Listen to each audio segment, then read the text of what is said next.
All right, hello, welcome to Adventures in Lollygagging. We're back today. We're playing more Legendinthemist. We're continuing our Unseen Country campaign, which, if you've watched this already, as I said, it's basically following some of the scenarios in the Hearts of Ravensdale campaign setting book. So we're still going through some Shadow of the Barley, or Shadow in the Barley, Shadow of the Barley. There's shadows and there's shadows and barleys. Yeah. So I think we're gonna finish that up tonight. We're gonna see how that goes. But you guys ready to go? We just want to dive straight in. We already did our banter. Yeah. So the problem is we did like a little banter and it was super funny. We were all riffing, but it was like before we came on stream. So it's like it would feel like, as everyone remember their lines? We want to just go through those. I don't remember. Beavers and ducks. Yeah, that's something to do with beavers and ducks. Oh, goodness. Okay. So you know what? I didn't write up a summary, but here's what's going on. So you all, 5 relative acquaintances. Some of you know each other particularly well. Some of you only know of each other. You happened to be at a crossroad, a country crossroads, when these 2 like dripping undead creatures, stumbled out of the barley and attacked a young local Ravenholm girl named Willow. You came to her defense and you took care of them. Then you went back to Ravenholm to warn some of the folks there.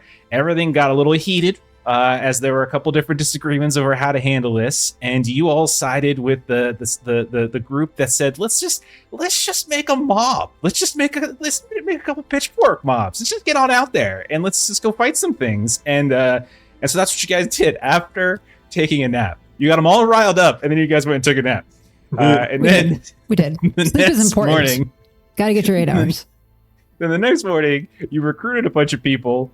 You have this huge posse with you, and you go tramping through the wilderness, and eventually you find the source of where those 2 undead creatures came from. And some of you are familiar with this because there is like a brackish pond / mire to the south of those country crossroads. You get there, you can't really see the bottom, but you do see there is a ruined tower sticking up out of it.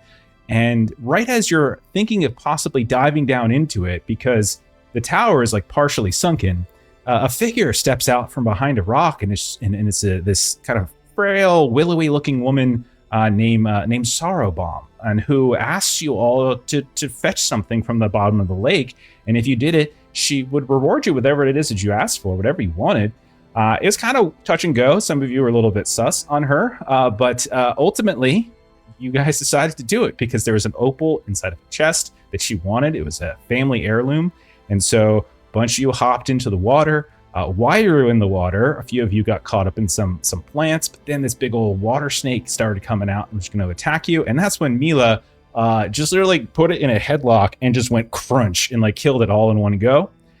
Meanwhile, I think it was Spoonbill and Dimity and Slag. You were getting the treasure chest, and you found that treasure chest. You pulled it out of the muck. You brought it up to the surface. Gwylt, meanwhile, was sensing something kind of going on. Like there's something more going on than this just being like this sunken watchtower. And you all learned, I think Dimity might have spotted it, and Gwylt sensed it, that there was some kind of fissure at the bottom of this pond from which this foul miasma was just spilling into a once idyllic, beautiful pond, and it was befouling the area. And so Gwylt decided then to dive in and selflessly try to drink the entirety of the miasma that was spouting up out. Now, you did kind of conclude that there's a bigger problem at hand, because wherever that miasma is coming up from, that's water that runs throughout the dales itself. And so this is just an isolated incident. But the true source of this kind of corruption is somewhere else and is potentially threatening a much larger section of the dales than one small pond that's out of nowhere. It could get into drinking water, it could get into well water, it could get into rivers and streams. And so you haven't quite figured out exactly how to end it. Once all of you got back up to the surface with the chest, you cracked it open. You gave Sourbaum the opal, and she basically disappeared right as Gwylt bubbled up to the surface, a little bit worse for wear from what he was doing below. And you guys looked around, Sourbaum's gone. So we're going to pick up in the aftermath of this scene. We're going to still stay at the sunken tower. Remember, you have a handful of folk here with you. And so while you guys are kind of lingering around, you see the body of Gwylt pop up, and maybe it's a little nerve-wracking at first, but he does move. Like, so Gwylt, you're not unconscious or anything. You feel very sick, though. And so you've got the status afflicted, too, as you have consumed so much of this, like, horrific water that it seems to have made things worse. Meanwhile, those of you on the shore see him maybe paddling, walking, trudging over.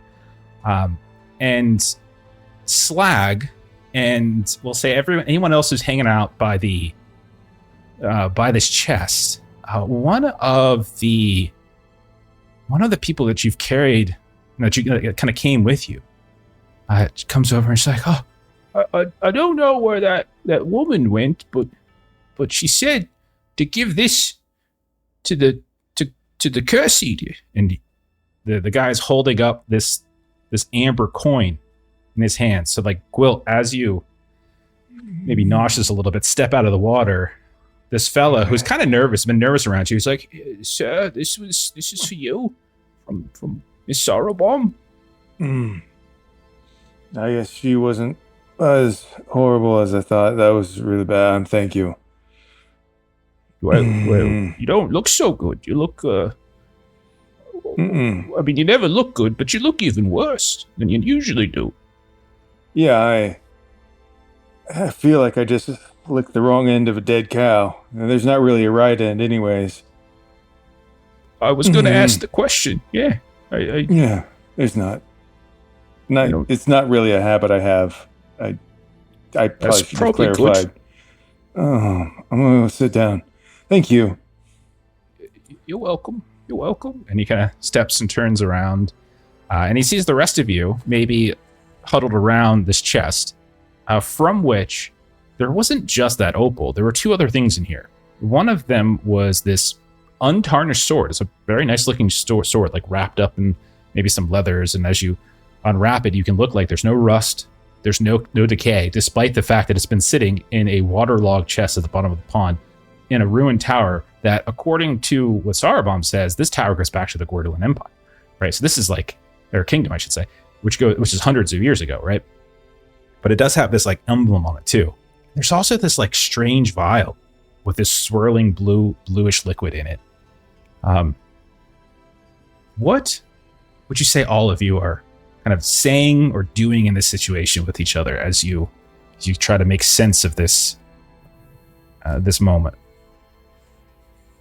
I think Slag would be interested in the craftsmanship of the sword, trying to see if there's a maker's mark on it or any discernible history to it. Okay. Yeah, I would say no rule necessary for this. I think your blacksmith experience, you can see a maker's mark. You wouldn't know whose it is, though. But you can definitely see that there is some kind of mark within this ancient emblem that is not a whole lot different from what you saw on that resplendent but tarnished armor that you saw the waterlogged creatures wearing. So maybe, presumably, this has to do with Gwylt as well. You can tell that this is a very well-made sword. Like it's still sharp somehow. Like it's actually sharp, and there's not a bit of tarnish on it whatsoever. The hilt is not patinaed in any way. There's no rust, nothing. It seems highly functional. This seems to be one of the, possibly the best made sword I've ever seen. You see this mark here, and he just like gestures to whoever's nearby. It's I'd definitely be interested in looking at it too. I want to see if it pings as strange with my sight, or what sort of, if there's any weird like aura or anything about it. Yeah, again, I don't think there's really any need to roll here, because your sight isn't scratched right now, right? Your sight is back. Yeah, I got it back. Yeah, you definitely can see that there is something about both of these items, in fact, not just the sword, but that liquid.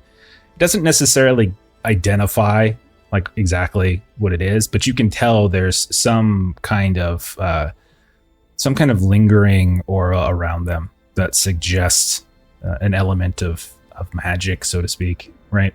or however you would use the term. Anybody else? Okay. I would say that Dimity would go over to Gwylt, because Dimity had kind of also seen that under the water. Did you see what I also saw? This foulness coming up from below? Yeah, this is going to be the first of a whole string of bad days in our future, I think. That was... I couldn't possibly imagine we'd be able to put a stop in that. This is very bad, very bad. No, this is a finger in the dam. I have no clue how we're supposed to find where that's coming from, but it could go anywhere around here. And this was just a little fissure. I'm gonna go lay down with Biscuit, I think. I'm sorry. So, Dimity, as he says that, as he questions like how we're going to find it out, I think you and Mila would know, and if you don't know, then one of these other folks that you recruited, that there is a wise one that is well known to Ravenholm, an older practitioner of the old ways, and she's one of the oldest people you know. And whether or not you guys have visited her, then you can think about that and you visit it. But you know that Rosamund lives in the hills, not horribly far from here. You can probably get there within a day from here. And if anybody would know anything about the history of this land, the problems that are happening, she could be a good resource for you. Not only that, but like taking a look at Gwylt, who looks much like that one man said, worse than he normally does. She's also known to be a very capable healer and apothecary. Well, Gwylt, I'm not one for healing physical things, but there is one older even than our friend here, and Dimity kind of like jerks her thumb in the direction of Spoonbill, Mr. Old Man himself. There's one up in the hill, even older than he, who may be able to help you feel better, but may also know something about this. So perhaps after we make our report back to town, we could head up in that direction. You see him, like, you could see he was about to like raise his hand and be like he doesn't need help, but when you keep going on, that she might know, so he keeps his mouth shut. Gwylt, what did you see down there? I thought it was that damn woman who's probably behind the curse, but no, there's something like leaking up from underneath. So there's like almost like an underground spring gone foul, but probably worse. And it cracked and bubbled up through and just like a tiny little fissure was enough to turn this whole pond bad. But that it could spread anywhere in the Dale. I mean, God forbid. Like, think of a village, and they start drinking this. When I was down there, I saw more of those bog bodies wrapped up in the kelp, the seaweed, whatever that was. Should we fish them out to make sure they don't turn up again? I don't want to do the work, but I think that's a good thing. And if nothing else, maybe like taking them out, giving them a burial or whatever. I don't know exactly what their rights would have been, but something other than just leaving him in that mess. The water in this pond, like, stagnant? Is it draining anywhere? What's It's not draining anywhere that you could tell. Like, it is like a larger pond, and there might be like a stream coming away from it, but it disappears back into the earth. It's not like there's a river that feeds it in any particular direction. Mostly it seems to be just groundwater coming up. Okay. So while you're standing around, that same fella who kind of gave Gwylt over his amber coin will come over to Slag and say, as you're looking at this sword, right? The strange lady who said all those strange things about Werdling and thaumaturges. She says that thaumaturges used to create weapons with the magic and such that they could make like swords and spears and things. I wonder if that sword you got there is one of them. And she said that they tended to learn from stones and things, that like the stones themselves had like little memories and things. It's like they talked to it or something and they learned something from it. I'll bet you. She just idly said it around me. Yeah. I've got that kind of way about me. People like to open up. Just have one of those faces. Yeah. Odd chit-chat, but useful to know. Question is, if this could be a magical sword, and that water curses everything, could it twist the magic in the sword as well? And Slag slowly puts the sword back in the chest. Okay. So does this mean we need to pull all of those bodies out and give them a non-watery grave? Are they like moving around and stuff, or whether we do it because it's the right thing or we do it just for the peace of mind that we don't want to risk them doing more of... Don't need another Willow situation. No. Better to get the job done right than do it halfway. We're already out here. I'll do the diving if no one else wants to. Sasha can carry a lot, so she will I can give a hand. help with that. With getting the bodies. Okay. I imagine Spoonbill hasn't even gotten dressed yet from his last dive, so he's like, I'm ready to go Yeah. back in. Same for me though. So we could say then, like, we could just do this montage. Like, we see all of you start diving in. Those of you who wants to go in and start doing the best you can to like haul some of these other bodies up and out of the pool. You can see that whatever Gwylt did to kind of like wedge some rocks and such to kind of create like a little suture in the bottom of the pond seems to be holding, right? So it doesn't seem like the water is getting any darker. And in some cases, it might even, the murkiness is maybe a touch better. And you're able to haul up maybe 4 more bodies out of here. Some of them might fight you a little bit along the way, but they're waterlogged, they're kind of falling to pieces. And you've already learned a trick or two in dealing with them. And so do you think you guys just bury them? I think that's the idea. You find a spot around here to bury them, or do you burn them? What do you think? I would argue for burning them, because if they're coming back, they might dig themselves out. Even if they are a little waterlogged and might be more difficult to burn. It does seem the right thing to do.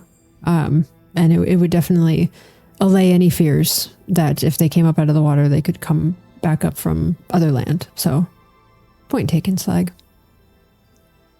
Smart.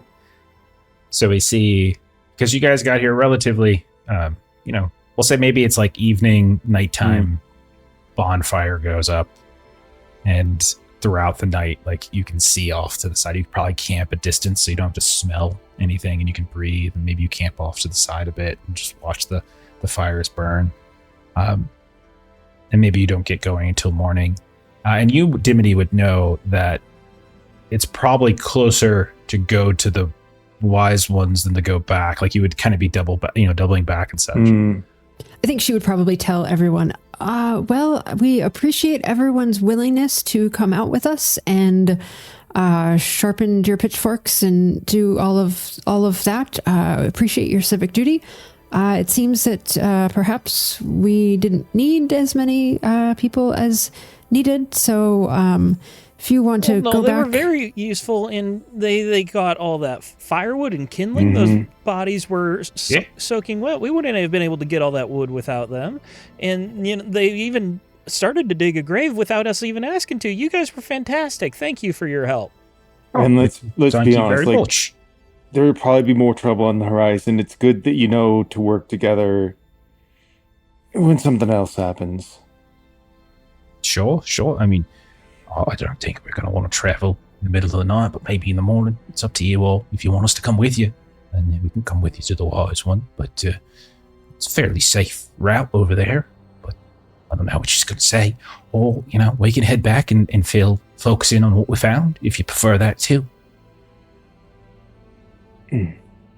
Diminy believes in the importance of appearances, so getting the message back to town that we were successful, that we figured something out, and that we've done things, that's Diminy's vote, is that sending them back to tell the story of our heroism and us being on the job is important, but she'll defer to other folks if they think otherwise. Slag has no problem sending them back. He just wanted to tell them that they were very useful, and it wasn't that we didn't need them. So I will say, don't know that something happened. Okay. So they leave the chest and stuff with you to figure out. Since you're going to Rosamund, she might also be able to lend you some context on that. And in the morning, sometime maybe mid-morning, once they finish breaking down and shuffling up the bonfire, the ash kind of spreading a bit, sometime around mid-morning they'll depart. And then you guys can get going as well. Before we leave, though, I want to call out two things for, I'm going to say, Mila and for Gwylt. I think that the two of you should mark milestones. I think I already told Jeremy this, but Jeremy, I think on your Curse Eater, your quest, this feels like a very good first step in the 3-step milestone. And remember, this is different from Improve. Improve, like when you mark Improve, that's where you kind of get like an extra tag, or that's where you might get like a special ability on a theme. The milestone is like that's related to your quest, and that's eventually the type of thing that you could potentially like upgrade, like an origin, evolve it to the tier or whatever. And then Mila, I think honestly, like the Strong as an Ox theme, you could probably you one shot a cursed strengthened serpent. Like you literally just put it in a headlock and snapped its neck in one clean shot. Like I feel like that is a significant moment of testing your strength. Amazing. Yeah. Thank you for saying that. Okay. Now I'm pretty sure that's like usually PC determined, but I just want to call it out because I know like that's something that. I love that because I was literally just going to say that Mila insists on carrying the chest as a test of strength. Okay. It's very heavy. It's very waterlogged, but nonetheless, it's not that difficult. Okay, so do you all push on to the Wise One? Sure. Yep. Something that Diminy would want to do, and it may not get anything out of it, but she does artisan attention to detail and nobles and merchants. So she would want to take a look at the sword, because there was some like emblem and some things on the sword. And so she would want to take a stab at that if her knowledge of noble families or, those kinds of things might yield anything. And it may not, but it would definitely pique her interest as an artisan. Yeah, that tag is more for Dale's people, whereas this treasure looks to be of Gwylt Kingdom, right? So it's like ancient history and such. So beyond knowing that it was likely used or wielded by somebody within the Gwylt Empire, a thaumaturge or something like that. Like, I don't think there's more information that you would get. Dimity's totally going to go over to Slag and be like, I'm sure that if you weren't sure who it was, I'm sure that I would be able to figure it out. Let me take a look at that. And then looks at it and then crestfallen doesn't know what it is. And no, guess you're right. I don't know. We'll see. But no matter, you can't know everything. There's always more to learn. And Dimity prides herself on knowing everything she can about the Dale, but this is sort of like a big fish in a small pond kind of a situation, and now we're beyond that small pond and beyond her area of expertise. But that, as they're traveling, that would be something that Dimity would. Okay. So we see the group pack up. We see them traveling for a ways. You're a ways from Ravenholm, like the village proper, but you're still within the confines of Ravensdale, the actual Dale itself, and very forested hillside that you find yourself venturing deeper and deeper into. You're traveling for a good chunk of the day, and you actually start to see the sun setting a little bit. It's not quite evening time, but you can see it's starting to dip a little bit in the sky. There's like this beautiful orange and purple ribbons here and there that are kind of blanketing the sky a bit. Your feet are probably getting a bit weary between yesterday and today and the swimming. You're having to dry your clothes out. Your leather boots and shoes are probably a little bit worse for wear. And then eventually you see a plume of smoke on the horizon a bit. And as you get a little bit closer, you realize that plume of smoke is coming from some kind of cottage. And you see that cottage itself is nestled by this babbling brook. And there's this quaint hut. It's got this very sizable garden that's off to the side with blooming flowers and plants, vegetables and such. You see a storage shed off to the side as well. And then you see an elderly woman that's sitting on a stump, and she seems to be tending to this boiling pot. And the closer you get, the more you start to get this sweet and delicious aroma that starts wafting into your noses. And it's probably...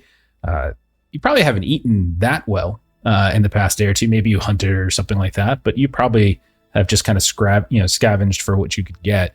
But whatever it is she's cooking smells quite delicious. She doesn't seem to notice you immediately, but eventually she does. It's likely her old lady eyes probably allowed you to get closer than any other type of person was. And she kind of shoots you a little bit of an annoyed glare in some ways. And she calls out, she's like, "All visitors? Well, if you need something else, then go ahead and sit by the fire, but starts counting off. Haven't prepared supper for this many people in quite a long while, so if you're looking to eat something, you're gonna make sure that you're helping out, you see? Now," and she starts just like giving orders to people, like go fetch like this from the garden, this from the, without even introductions. She just starts doing that. And then maybe as like Gwylt, like you go turn to do something. No, you've got a sick face about you. Come here, near the fire.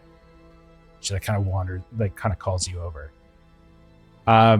So I'm just going to ask you all, you don't have to necessarily like roll anything here, just for flavor. What do you think you're doing to kind of ingratiate yourself, whether it's something you say or something you do in this moment around who you would know to be Rosamund? So I'm gonna start with Slag, as this old woman with this cooking pot that smells delicious in this vegetable garden, and she starts shouting out orders of things that she needs. What do you think Slag's doing to contribute? I think whatever the orders she starts shouting, Slag immediately starts going towards like the most difficult ones or the most annoying ones. To try and take care of those. Like, if you need to tend the fire, he's making sure we got plenty of firewood. You know, if something has to be gathered from a long way away, or, you know, heavy needs to be moved, or just plain annoying to do, he's happy to take it on. Okay. What about Dimity? What do you think Dimity's doing to ingratiate herself in this moment? And do you think you know Rosamund? Like how, like have you been here before? And if so, like what for? I would say yes. So I'll say that she's been here before. So she is that person who's hanging around in the kitchen and is chatting someone up, but if you actually pay attention, they're not doing anything. Like they're moving around from place to place, and so you might think that they had just done something and they really done absolutely nothing. They're just talking. She is sending Sasha around to kind of follow behind Slag to kind of carry things or, you know, kind of trail behind him or whatever. I would say that there was definitely a time when a member of Dimity's family needed some healing or something. And so she had been up here. I'm going to say maybe it's been a while. Maybe she was younger. And so she kind of like accompanied an older relative here when they needed some healing. So it's been a bit. Okay. What do you think you paid, like, or bartered? Like, what do you think you gave, like you and your family gave to like traded to her? I would say that I come from a family of needleworkers, and so it was definitely some. So the particular kind of magic crafting that I can do. It's called a threefold knot, and it's something that helps with like emotional healing or kind of emotional stability. So I would say is something that Rosamund is really good with, like physical healing, but that was sort of the trade, is that the family made a couple of items that have that little kind of like insignia on it. And so then to kind of help her if she was working with someone that needed something additional beyond kind of the physical healing, that she could like gift them an item that had this little thing on it, and that it would help them, kind of emotionally do better as well. Okay. I'm going to come back down to Mila. And it's the same questions basically. Like, do you think you would know? Think you've come to her before or anything like that? I think so, and I think specifically it's she's helped her in the past with some of her apothecary work. She's helped make potions and poultices, unguents, like things that basically have to be made like consistently multiple times, because that's a form of brewing and something that Mila can do fairly well. So she has helped with that in the past, and in the present, how that's manifesting is she is helping the wise one with Gwylt's affliction. So she's kind of hovering around her and getting the things she needs and whatever else. She looks over at you and like she recognizes, maybe she even calls you by name, and she'll probably call out and she'll say, "This second shelf in the kitchen, the big red stopper bottle, bring that one out." And she will follow the instructions. Mila runs inside the cabin, the cottage, and kind of runs back out. Spoonbill. Same question. Well, similar question. Like, what are you doing? But also, like, you're a practitioner of the old ways, because you have this sight, right? It's a little different than what this woman obviously is. But do you think, even though Spoonbill is from Soddenmore, do you think he would have heard like of Rosamund by like reputation or anything like that? Yeah, maybe. I feel like he would know of her and would put that together, like, and like match the name versus what he's heard while he's here. And to help, I picture, because we're a lot of people dropping in, so Spoonbill's kind of like a crafty guy that tries to figure out, whatever he has to deal with. So he'd just be like figuring out what he can turn into like a stool or places for people to fit and sit, and he's just kind of trying to rearrange people to fit everybody. Yeah, like inside there's a table, but there's not like 6 chairs or 7 chairs counting Sasha. Right, 8 if you count Biscuit. We're a lot. Right. So you're finding like you said, like chunks of logs and things like are not split firewood to kind of help with that, to sort of set the table around. Once or twice she peers at you, like as you're peering at her, and you're both kind of like staring and like assessing each other. But then she kind of goes back like pretty quickly towards tending to Gwylt, as she seems a little concerned by his state. And then Gwylt, I'll ask you the same question. Like, do you have, like, again, you're not immediately from Ravensdale. You're more from the Milkrest area. But do you think you would know of Rosamund by reputation? Do you think you've ever come to see her before for anything? Yeah, like maybe there was an awkward situation where there's like a breech baby, like the baby had turned, and it ended up being a weird thing where like it was like they initially went to her because she's the healer, but it was actually something curse related that was causing the baby to turn. And normally he wouldn't go out of his way to go spend time with her, but it's kind of like a weird crossover of their venues. Okay.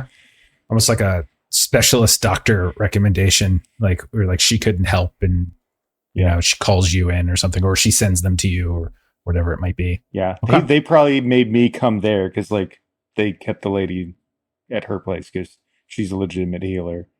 Sure. And actually has like a decent place for the person to be.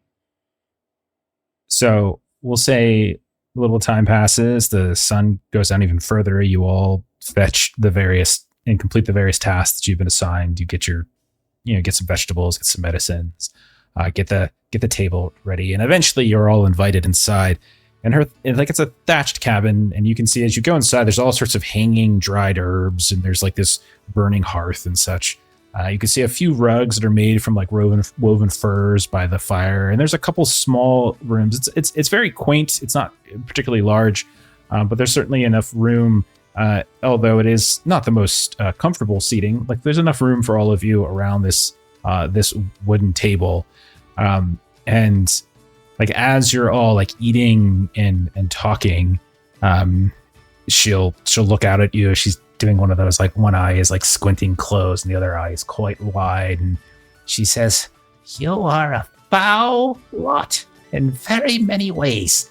Oh, what is it that brings you here this evening?"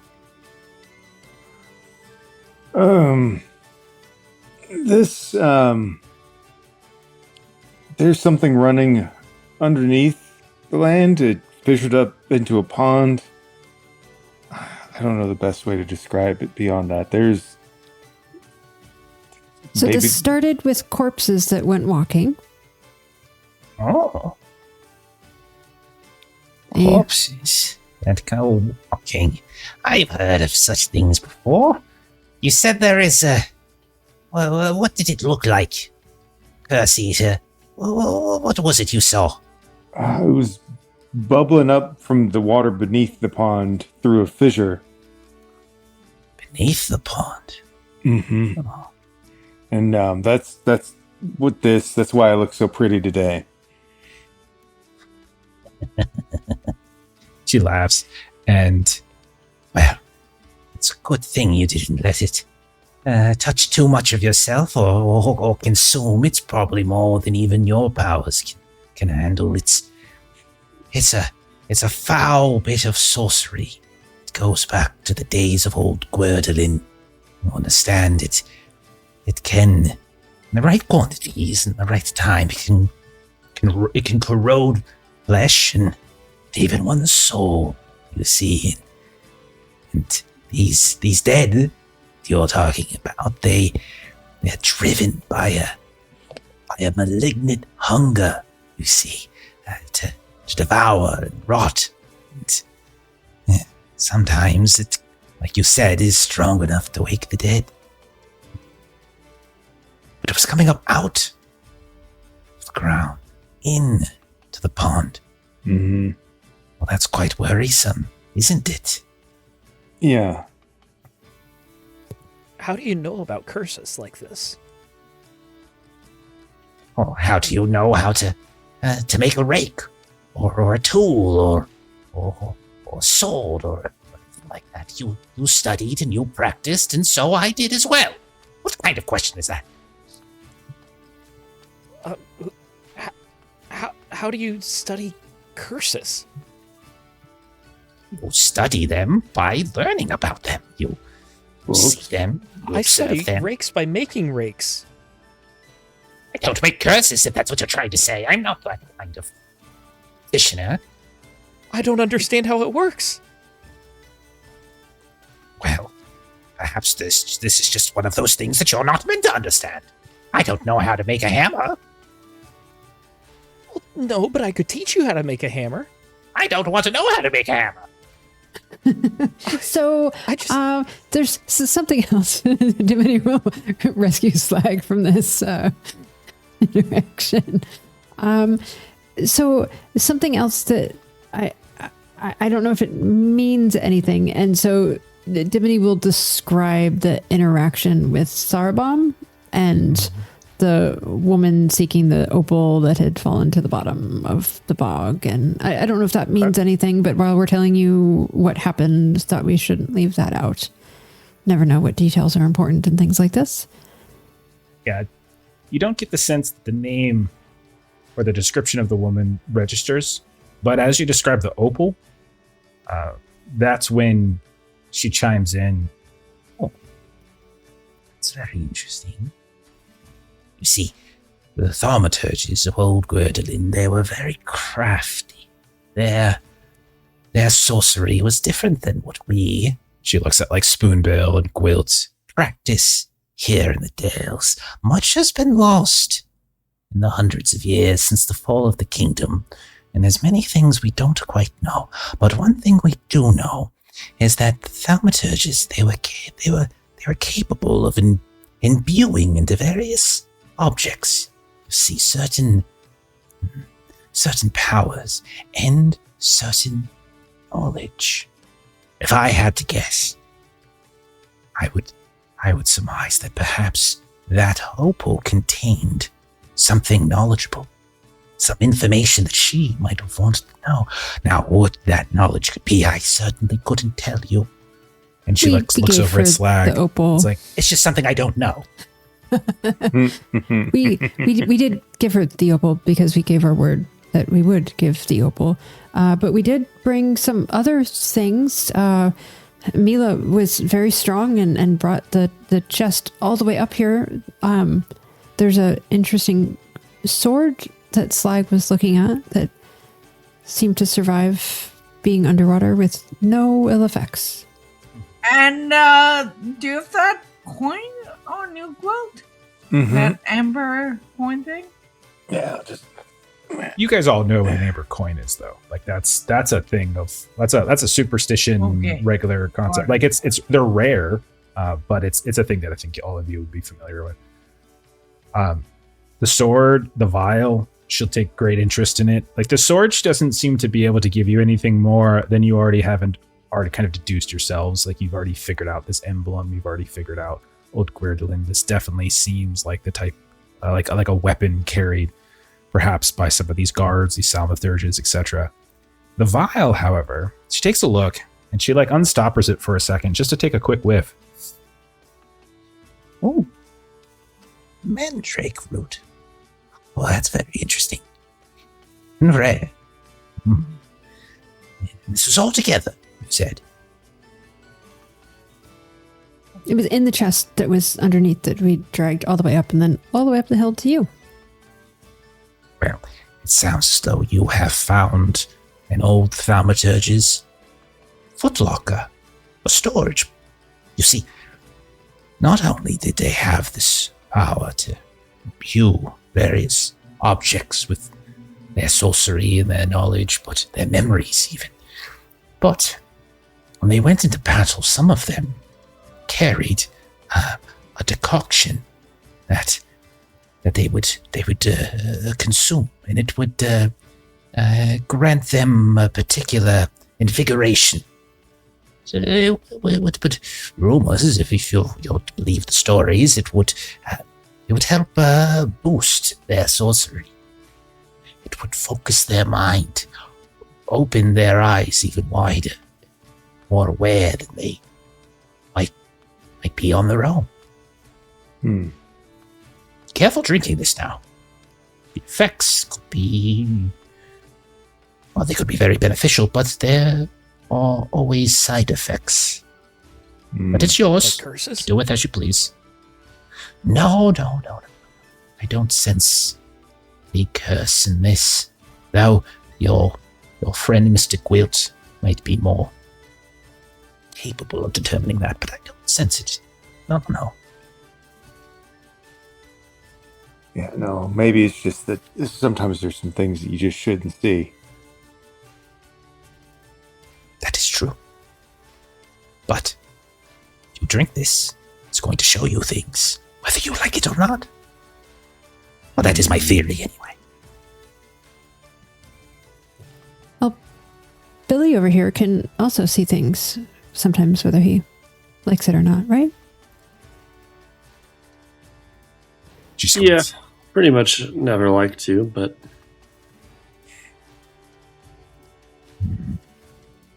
I've caught you looking at me. I'm far too old for you. I won't have that. Whatever do you mean? He is not a young man. Why now? I am not a young woman. I'm old enough to be his mother. Not quite, but yeah. Times are a-changing. You deserve to wrap the crable once in a while. She's looking around at you all. She's just... Oh, go ahead. Go ahead. Well, she was just going to say, like, it's a very, very terrible story. The old kingdom of Gwylt, and there was a war. You see, it always has to do with a war. These old stories and tales, doesn't it? The entirety of the kingdom, the very realm itself, was sundered when the thaumaturges themselves, the gods and people of Gwylt, and they fought. They fought and they fought until the very realm itself was sundered and ruined. And despite all the miracles that they could perform, one miracle they could not is to salvage, sustain their kingdom. It's very terrible indeed. I much prefer the quaintness of the Dales, don't you? And she doesn't really wait, but then she kind of comes back to, now, that is all ancient history now. What we need to worry about is the here and now, and we need to find the source of this thing. If it was bubbling up out of the ground, and was to the south, you say? There is a very good chance, then, that we might be able to learn something from the Shivawash marshes. It's a few days further south. A putrid place. Fog, decay, death. I wonder if some of what is festering within that bog has found its way to the groundwater of the Dales, and it's reaching its fingers and tendrils further and further north. Yes. Are there stories of things becoming walking dead out of those marshes? Well, in some ways, yes. There are also protections that are in place that perhaps are weakening.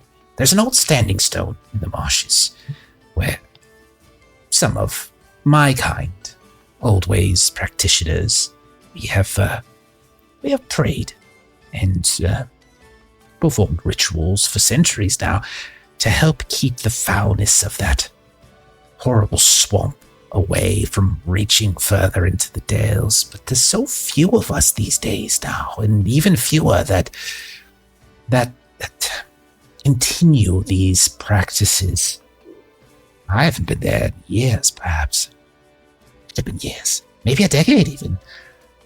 It's possible then that the protections that we had in place that was for years were very strong and reinforced have started to weaken because of lack of attention. In the morning, we'll make a pilgrimage. We'll see Dolores Lady. We'll see if she is still standing. We'll see in what state she is in, and we'll figure out in some form to strengthen those wards. Yes? Well, she used the analogy of finger in a dam, and it sounds like there was a dam that was holding back all of this that stood for quite some time, but perhaps the dam needs reinforcing. That's the most I've ever heard you say damn, and I'm very proud of it. We thank you for sharing your wisdom with us and sharing your table. We do appreciate you stretching your pot with us. Well, you are very welcome, dear. I assume all of you can clean up. Yes, my bones are very old, and if we're going to travel tomorrow, they need to get a very significant rest this evening. Jiminy nods towards Sasha to get up and start doing dishes. Oh my god. Unpaid intern. I know, right? Okay, so do you guys have any She other literally questions has for her? cleanup duty as a tag. Just saying. Oh my gosh. Oh, that's perfect. That's perfect. Yeah, so we'll say she's cleaning up. Okay, so if we want, we can do a little camp action. You want to do some camp stuff here while you guys are resting here? Yes. Okay. So again, just to remind you, there's essentially kind of 2 shifts for this, and you guys can flavor this whether it's like night shift, morning shift, or night shift, later night shift, whatever it is you want. And that allows you to essentially do 2 things. You can rest, reflect, or take a camp action. Remember that you can only rest once between these 2 shifts. You can only reflect once between those 2 shifts, And remember that taking a camp action, there's a lot of different things you could potentially do to try to like create supplies or fix things or try to recover or heal or whatever. But you can choose between whether you want to risk it and do a roll or whether you want to like kind of just take the easy way out and just have some default power. So just keep that in mind. And remember too that things like resting allows you to expire certain things just for free, no real rolling involved, right? So, but some certain statuses and tags. Any of you who have entangled or any of those things from swimming, you can get rid of them. I thought I deleted on some of your sheets, but I might have forgotten. But all of those are gone at this point. Okay, so let's just go around the table here. So Slag, what do you think you're going to do for your first camp activity here? Yeah, I'm sorry. I think I'm looking at the list. I would go with reflect. I think let's do an improvement. Yeah. It's always a good idea, unless you're really, really like statused and damaged up, to do a reflect, because it's a great way to just like continue to advance your themes. And I think it would work well with my curious personality and also prying and invasive. Like, we can say throughout this, I've just been like, as I'm scrubbing this pot, I've just been asking her all sorts of questions about curses and magic and how magic can be imbued into an item, specifically thinking about the standing stone, but then also like in the back of his head, all of his questions are like, you know, going back towards like that sword and how it might be magical and stuff like that. So I think I would go with improving my curious there. Fantastic. Dimity, what do you think you're doing first? So I would say that since I've been picking on Sasha so much, my quest here is I'm here to teach you and you're here to learn. So I would say that once kind of like dishes and everything are done, that I would say Dimity would take Sasha aside, and there's a kind of a particular pattern that is kind of like often used within kind of items that are particular to, you know, kind of their area. You know, let's say that they are, you know, working on a new set of like kind of tableware, like, you know, kind of placemats, napkins type things for kind of their town. And so she's helping Sasha, you know, there's a particular like shield of the noble or something, and there's a couple stitches that Sasha's kind of struggled with, and so she's, you know, kind of taking her by candlelight and, you know, kind of doing some additional practice with those stitches. Okay, so you're I'm assuming you're reflecting and improving. Yeah. Okay, perfect. All right, Mila, what do you think you're up to? First action is gonna be reflect. I'll mark an improvement box on one of my themes. Which one do you think you're gonna do? Yeah, I don't know which one yet. Does anyone have any ideas? I mean, you use Strong as an Ox and Tavern Brawler to like really like take out that snake. So I would say probably one of those two. One of those two, right? That's what I was going to say. I'll take Strong as an Ox. Okay, so just go ahead. I've put something in there before too. All right, just go ahead and put a little. So put it in the improve, and you'll be So perfect. What about you, Spoonbill? Yeah, I think I definitely want to do improve as well. So with her also being someone of like the old ways and all that, that's probably what I'm feeling most kind of in tune with. And then my quest for that is never turn away from the truth. I picture Spoonbill kind of reluctant about his sight. I don't think he enjoys having it. I think it's caused him more problems than it's helped him. So he's like, even this late in his life, still trying to accept that he's even had it as a good thing. But like seeing how she's dealing with it and not bothered by it, it's kind of him going down that path. Okay, perfect. And then Gwylt, what about you?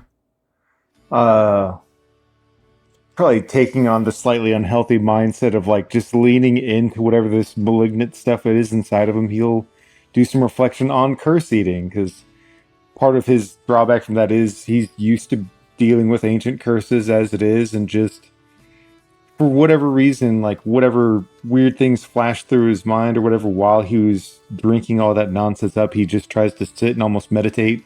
And as unpleasant as it might have been, like really focus on that and see if there's anything you can remember from it. Because, you don't grow without something sucking. Okay. I think that makes a ton of sense. Okay. Another round. So second shift. If any of you were thinking of doing any kind of resting or healing or anything like that, like a heal action, Rosamund is going to be essentially a story theme that you all can hang on to. If you look at Foundry, in the items section, you'll see a folder called Story Themes, and you can kind of see what she has. So she's really like, her tag is just Rosamund, the wise one, but she also is an apothecary. She also has wards and protections, but her weakness is that she's got old bones. So you guys are actually going to be able to tap into that for things in different scenes, because she's going to be like your companion for a little bit. And that could include if there's any particular actions that you wanted to do in this second half of the camp. So let's go back to Slag. So Steven, what do you think Slag's doing for the second half of the camp? I scratched one of my tags to gain power in the last session. It was ignore pain. So if I chose to rest now, would I be able to get that tag back? I think so, yeah. And we can even flavor it as like, in the morning, she's giving you some poultices and things like that. Maybe clean up some of the sort of slices that you maybe faced when you were swimming and getting caught up in some of those those weeds below. They kind of cut into you here and there. Sure, I think that makes sense. All right, that's good by me. Okay, Dimity. Yeah, so I'm going to say that she will she's got Sasha kind of on her way with kind of that project that they had been working on. So I would say that she'll spend the rest of the night making an attempt. I'm going to roll for this with artful stitching. So I kind of referenced earlier, I've got the threefold knot, which is made of lavender thread, and silver thread. The pattern, when sewn into a gift, protects a friendship from malice, ill feelings, and undermining. So it's used to lessen or reduce negative emotional statuses. And it works best when three are made at the same time. So I'm going to imagine that the ladies of the group, so Dimity and Sasha and Mila, kind of have three that Dimity had already created and worked into some like cloaks or something that they wear. And so I would say that kind of maybe while Slag and Spoonbill and Gwylt are resting, or, kind of some of their items are maybe kind of drying out, that she would kind of go over and, somewhere kind of inconspicuously, like inside a cloak or inside a sleeve or something like that, would put this little threefold knot in there to attempt to kind of do the same for the three of them. Okay, go ahead and put together a pool then, since you're doing a camp action. And I'm going to build your power. Got my artful stitching with my inherited gold needle, and I'm specifically doing the threefold knot. And I have my attention to detail. So I will. Is that 4? Is that 4? Yeah. Okay, Yep. so then you have a choice. Do you want to roll it and risk potential consequences, or do you just want to take half and have the 2 power to spend? I'm a roll.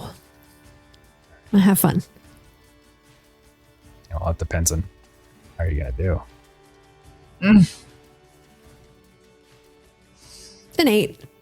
So that's Okay. that's fun. So it's All right. middle of the road. So it's a success with consequences. So Yep. we'll say you still have your 4 power to spend. So you can go ahead and kind of spend that as you see fit.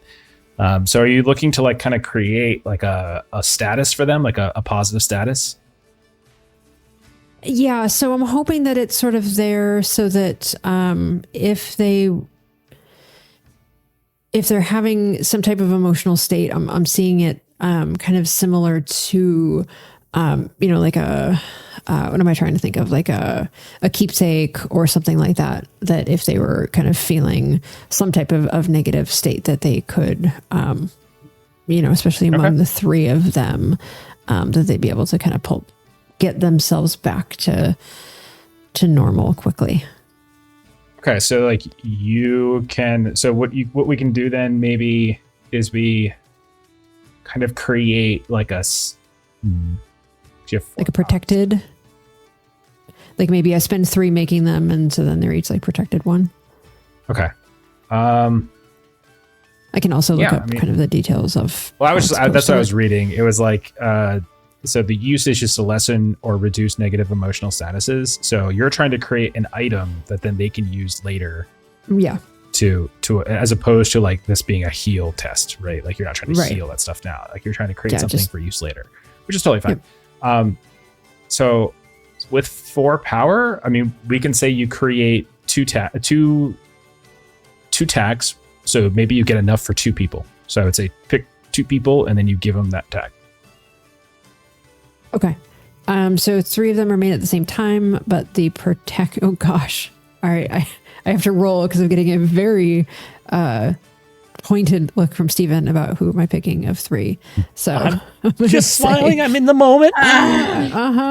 1, 2, Steven, 3, 4, Joe, 5, 6, Jeremy. I'm going to roll twice. That's Steven for the first one. That was a 1, and I'm rolling a second time, and that's a 3. So that's Joe. So Steven and Joe have the protection. Okay. So you're just like emotionally, buttressed or something. And it's interesting because I think I have like Jeremy as a nut to crack. And so like Dimity just struggles with sort of like feeling like she knows how to like get through to Gwylt. And so maybe there's some doubt as she's sort of like sewing this into some of Gwylt's clothes that like her doubt whether this is going to work. Maybe he clearly perked up when you said the word damn like 7 times in a row. Well, that is true. I should have been paying more attention to that.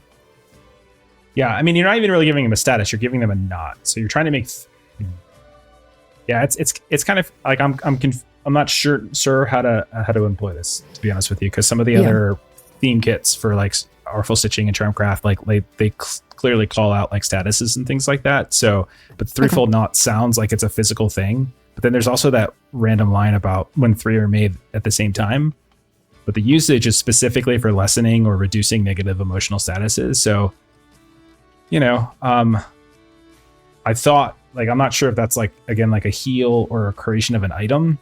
But and we can look into it more in between sessions, but that's kind of, we can figure out the details and I'll look into it more. I mean, honestly, you can just put threefold knot. Like that's the item that you created for them. So like 2 of them have it, or so it's like you're like, maybe the threefold is like 1 for yourself and 1 for the 2 of them. And that's how the 3 of them come together. But like yours is more just like flavor. Okay. That works. Right. Mila, what do you do next? First thing, a little bit of housekeeping. I know all the underwater tags are gone, but is my tempted also gone? Yes, you can get rid of your tempted. Okay. And I would say you could probably get rid of your bag of rocks too. Okay. Sweet. That's housekeeping. My second camp action is preparing for the journey. Can I just do like a generic supplies, or do I have to identify what it is? You can, it could just be supplied. Like, but you have to do but if like if you're looking to collect supplies, you would put together a pool of power, and then from that you determine whether you roll or whether you take half. So like, what do you think you would be tapping into from your tags to help you get supplied? So I'm thinking it's I actually think it's a stash flask, surprisingly enough, because I think it's like creating an oil lamp or like an aqua, like a Molotov cocktail. Basically, she's walking around with booze and uses the booze for stuff. So I'm thinking Stash Blast. And I also think sense what makes them happy, specifically in terms of like, what do I think my party wants for this journey? Those are the only two I have in mind. Okay, so then you have a choice. You can roll and risk consequences, or you can just take half of power, which in this case would just be 1, to create a status of supplied or supplies 1. You can do that. Let me just do that for. Okay. So give yourself a status, just supplies 1. Okay. Okay, perfect. Spoonbill, what about you? I think I would probably be spending time like talking with her, exchanging stories, seeing that kind of thing. What I've heard about her, how much of it's real, how much of it's fake, or whatever, that kind of stuff. Because I'm pretty sure he's definitely heard reputation of her. Has been interested in that. So, okay. Do you want to do you can put together, we can make this a camp action to maybe get you an enlightened or educated, or even just create a positive status between you and her or something like that. Mm-hmm. Yeah, that's kind of what I was thinking, like a relationship type tag thing, positive tag. Okay. And it's definitely want to roll for it, because I think Spoonbill always has to roll. He's never going to take a safe. Yeah, so what tags do you want to use on this? I feel like Discern Magic and the Sight, because that's probably a lot of what we'd be talking about. And then Well Traveled, that's probably what most of our stories and things would be about. And I would say Friends Along the Way is probably pretty applicable. Try to take a deep breath. There is actually one tag working against you, and that she is grumpy. Okay. So I'm going to go ahead and click that, as that's working against you, but everything else is good. Sweet. Is this a quick roll, or? You can do it as a tracked, as a detailed roll, because you're all going to spend your power after it. So. Okay. And then negative. It should hopefully be in there. It should be. There's an update, so hopefully I think I understood it this time. I just see my 4, unless it's hidden to me. We'll give it a roll, because there'll be a minus. You should have 3 total power, so we'll see what happens when it rolls. Okay, yeah, it didn't factor it in. Okay. All right. So that's a total of a 9, though. Because of her grumpiness. So you still have 3 power to spend. So you could theoretically just kind of create a status where the two of you are friends, or professional appreciation for each other or something like that, which could benefit you over time. Or you could try to create something more permanent, that'll last a little bit longer, so they can create a tag. It's up to you. I think having a more permanent, she could be an ongoing resource or friend or someone that we could always come back to or talk to with. If we want to establish more of a permanent friendship with her, I think. Okay, so you can spend. So let's say spend 2 your power that you have to spend to create a tag. Professional acquaintance. Mm-hmm. So it's a little relationship with her, and then you have 1 more power that you can spend on some kind of status if you want to. If you've been talking about your travels, mm-hmm. And she's already introduced this notion of there's this protection that she is theorizing might be fading. She might give you some extra info, and she might say things along the lines of like, the Shiver Wash is not the only place where such protections are in order. There's wards all throughout the Dales, and folks in different Dales, of course, should be tending to those. But there's just so few of us left. So she might kind of give you a little bit more insight on some of these wards. So yeah, something that so you can kind of create a status for that. We might have to repair it or whatever. So something kind of like a primer on a way that I'd be able to help with that, maybe. Perfect. So just give yourself that kind of status. Ward primer, however you want to do. Ward. And then finally, Gwylt. Gwylt, what do you want to do with your second round? I'm assuming just resting is probably not enough to deal with the afflicted. I would say because she's here and she can specifically help you. Yeah, I could. Like you can. Oh, you can, okay. Yeah, we can get rid of it. Then I would jump on that opportunity. Absolutely. Yeah. So go ahead and rest. You're jumping on her. My bones, they're so old. They're like a bird's bones. It's my house now. No. Oh God. I mean, I'm a bad person, but I'm not that terrible. You wouldn't stomp on an old lady? Not unless. Do we just have like that? Not without a reason. Not without a reason.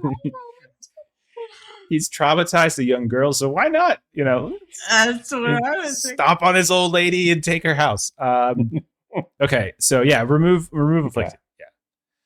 All right. So we'll say morning comes around and you all can get your things together, get ready to go.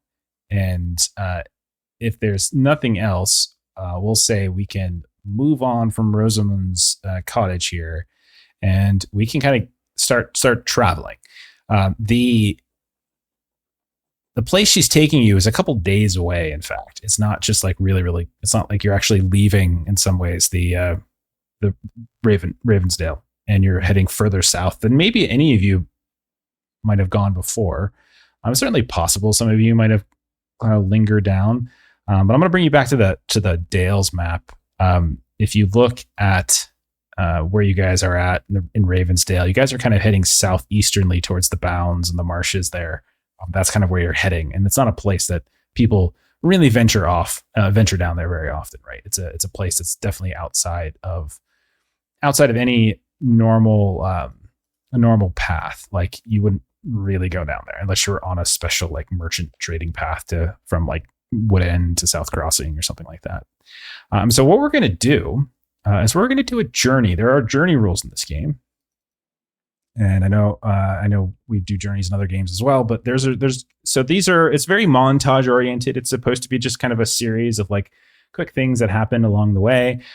So I throw out like a situation, and then I'll like either throw the spotlight to somebody to deal with it, or if anybody wants to volunteer to take the spotlight because you think it makes sense for you, then you could do that as well. And then we just do a kind of quick roll, and we kind of determine how it goes. And so there might be consequences, there might be passing, but it's really just sort of a montage sequence. So there's lots of cool little journeys, and journeys don't always have to. They don't have to be like a physical journey. They can be other types of journeys and things like that. Like a journey could just be moving around and talking to people inside of a town or whatever. But in this case, it's the stereotypical kind of journey. So, so what we'll say then is you guys finally get going. You set off from her hut just after first light probably, and you kind of get away from like the soft hills and the golden fields of Ravensdale, and you start heading south along this old trail. It leads downhill toward the bounds, a place that, again, you might have passed through, but you've never lingered. And within about a day or so, like the comfortable farmlands that you're very familiar with, the horizons of Ravensdale are replaced by these jagged stones and this muddy terrain and all sorts of like foggy surroundings. And regardless of time of day, you guys find yourselves looking down hills and seeing the gully below or the valley below just filled with fog. And then occasionally the trail like will disappear, and then you kind of have to sort of search around to try to pick it up again. And like traversing the moorland is fairly difficult. There's warm winds that are hitting you from time to time, howling between trees or through these like kind of stone embankments. And all the while there's this growing stench that seems to be hitting your nostrils the further and further south you get. And it's not just that stench, just the ability to navigate through that fog and that mist becomes more difficult and more difficult and more difficult. Now, sometime maybe on the second day or so, you all start to feel like this almost out of nowhere, because like the fog is so thick and it's hard to see sometimes, and the sky, the clouds are thick. Like this intense rain shower just a torrential downpour starts to come, and you're on this like slope coming down into this rough terrain, and things kind of getting slippery and dodgy. And if you don't find shelter pretty quickly, you could find yourselves tumbling all the way down into like one of these mist-covered ravines, or you could find yourself just getting lost or soaked or whatever. So the possibility of trying to find shelter is sort of what we're looking for here. I'm going to say, let's see, the person who's probably knows hills pretty well is Gwylt, I would say. Like, yeah. Gwylt, with you and Biscuit. So do you want to take the lead on this and just kind of describe what you might want to do, and then we'll pull a roll out of this? Yeah, I definitely think, because climbing up and down is very much what he does. Hillcrester is one of his skill or trade tags. He's got Biscuit there helping him out with it. He's got pretty good reflexes, so he's willing to risk it a little bit to try out some ledges. Like, you can't see very well, so every now and then you kind of have to do a little bit of a leap of faith and, just make the best of it. Kind of take a gamble, finding some spots. I don't know too much else that I would toss in there with it. I mean, I guess there's like the foul stench. He's got tenacity to deal with whatever this foulness is. But I think Biscuit is not liking it. So as much as Gwylt has the tenacity to deal with it, Biscuit is being headstrong and being just a little bit stubborn about going into this, foulness.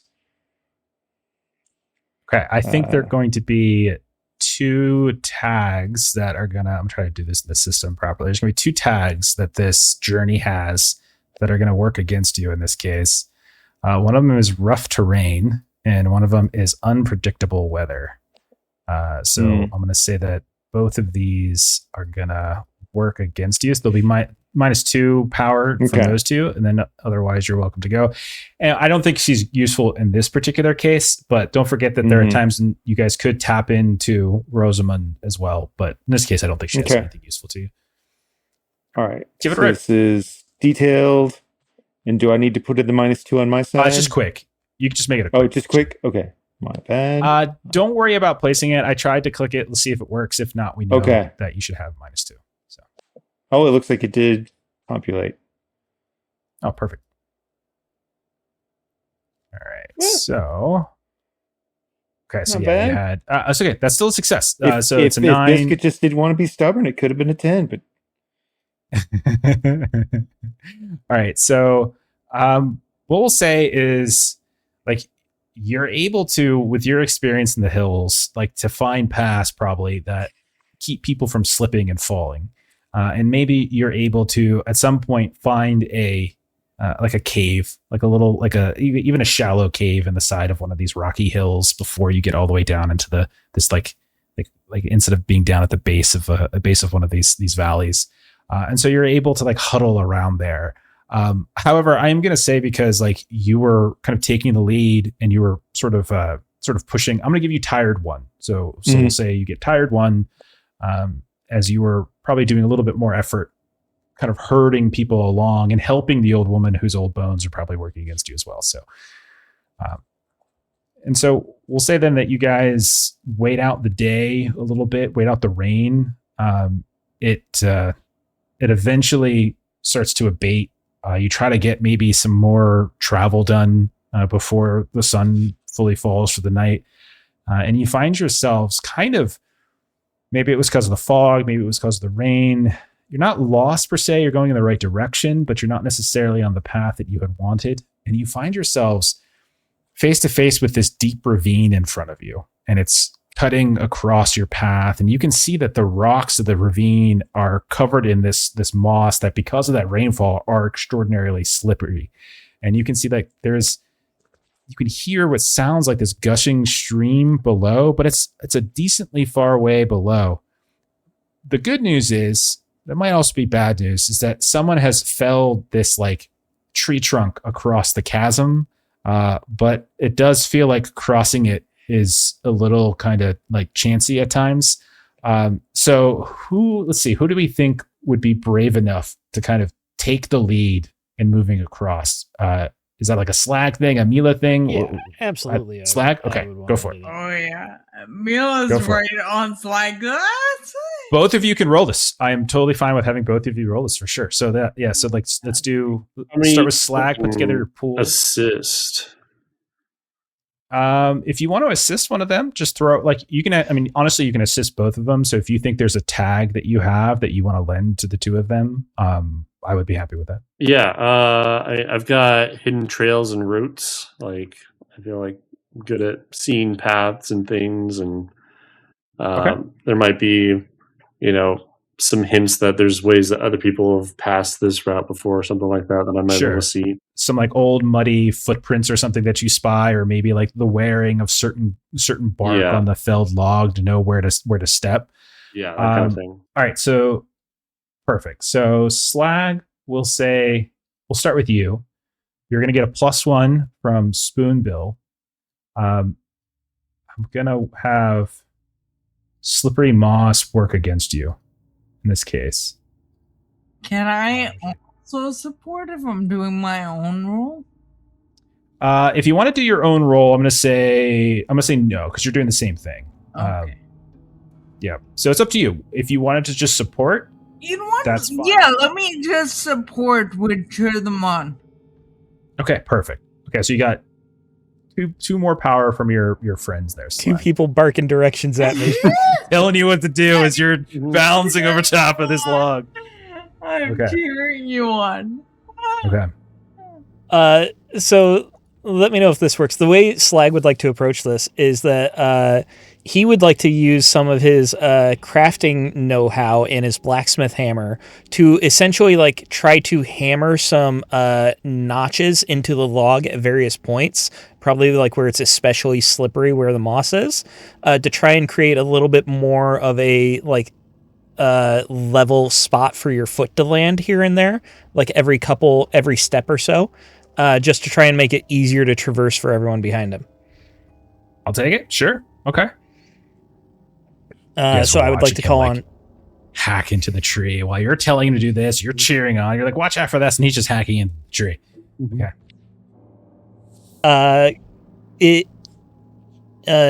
Calling on blacksmith. I think inventive to try and like turn this into a bridge-esque situation, and then my blacksmith hammer. Okay. So your hammer is the hammer is the thing that you're using to like create footholds, right? Yes. Yeah, I'm literally just smashing away some of the slippery bark and moss to try and like flatten out to the wood underneath. Okay. I'll take it. And then my cedar shield limits my agility, which makes it difficult to move across this log as I'm going. All right. Would this be quick or detailed? Quick is fine. Yeah, and the slippery moss should already be programmed to work against you, hopefully.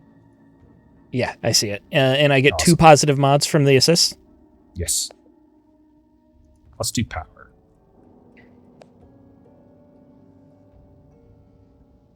There we go. I got an 11. Okay. So with an 11, no consequences. You manage to, as you're moving across the felled log, you're just like hacking into it here and there. And I'll say because of that great roll, because of the great lead, you manage to navigate the perfect way to move across this log. And it's kind of dicey too, because of the rain, you can see that where the log sits on either side of the ravine, it's kind of becoming a little bit loose and sloshing around a bit. And so it's not the most stable bridge, but because of your work, you're able to create a path across for everybody. You all get across. It's kind of treacherous because when you look down, you can hear the stream, but you can't see it because there's just fog in that ravine below, and there's this foul odor coming up from it. But one by one, you all make it across. Milk. You can even see like Biscuit and such as like as being goats having no real issues as well.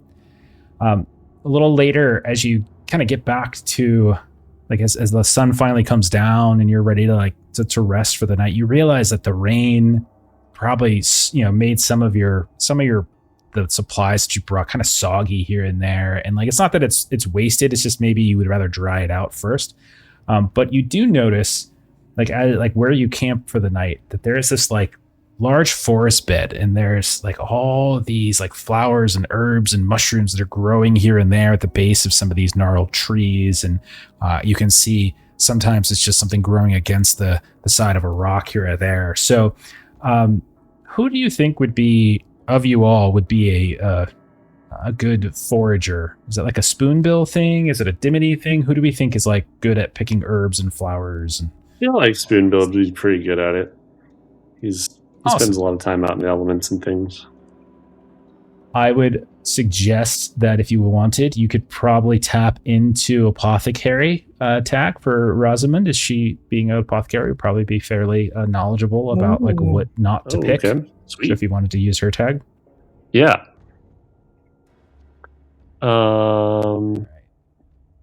See what else I can do for mine. I feel like well-traveled would be one that applies. Sure.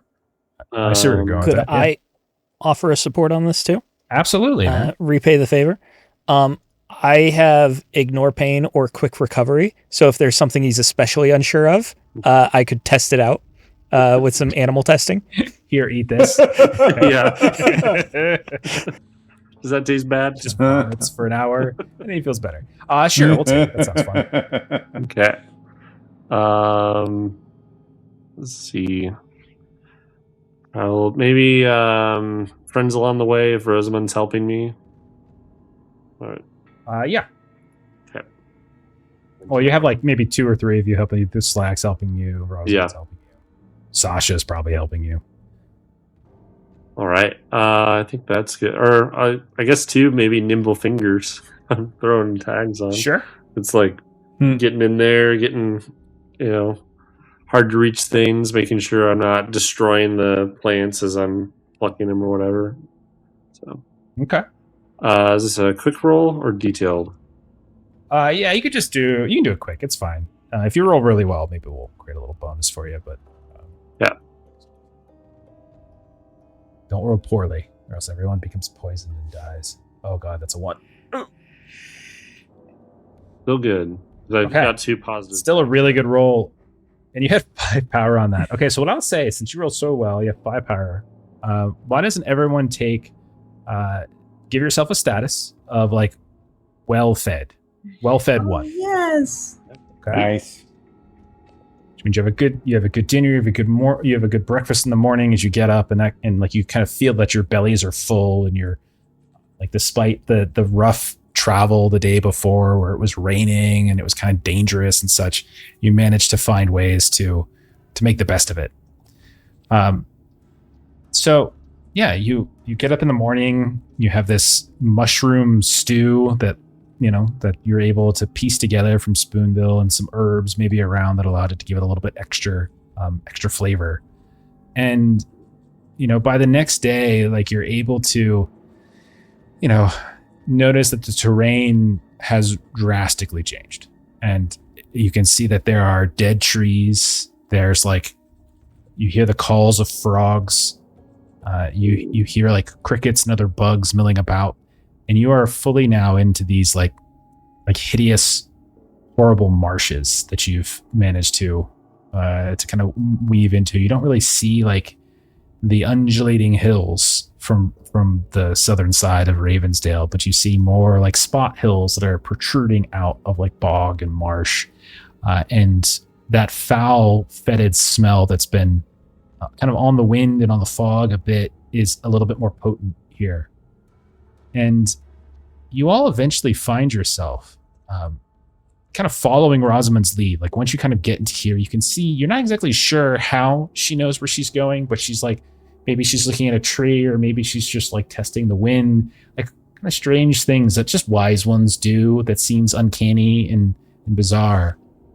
But you kind of follow her along a little bit through this like seemingly endless like expanse of like putrid water and twisted trees. And buzzing insects and such, mists that are starting to grow heavier and harder to see. But you see her starting to trudge up this winding hill that is kind of, once you get to the peak, and it's like you're standing, it's facing like the marshes themselves, like as if it's like bordering that expanse below that's about to come northward into the dales. And you can see that she's kind of like waddles up a bit to this overgrown stone that's covered in all sorts of this different, green and yellowish sludge. And you can see that there is a carved image of a weeping woman, and you see her hands are covering her face. And as you're standing here, you notice like there is this swirling, noxious mist that's sometimes when you go to speak, you kind of cough almost immediately because you take in some foul substance or sediment that is in the air. You notice that nearby there is like this festering tree that's been uprooted, and it looks like it's died and it's going through some sort of transition. It almost reminds you in some ways of those bog corpses you saw. It's more signs that miasma that you saw in the pond is like spreading here and there. But she wanders up to it and she starts like unpacking various things from her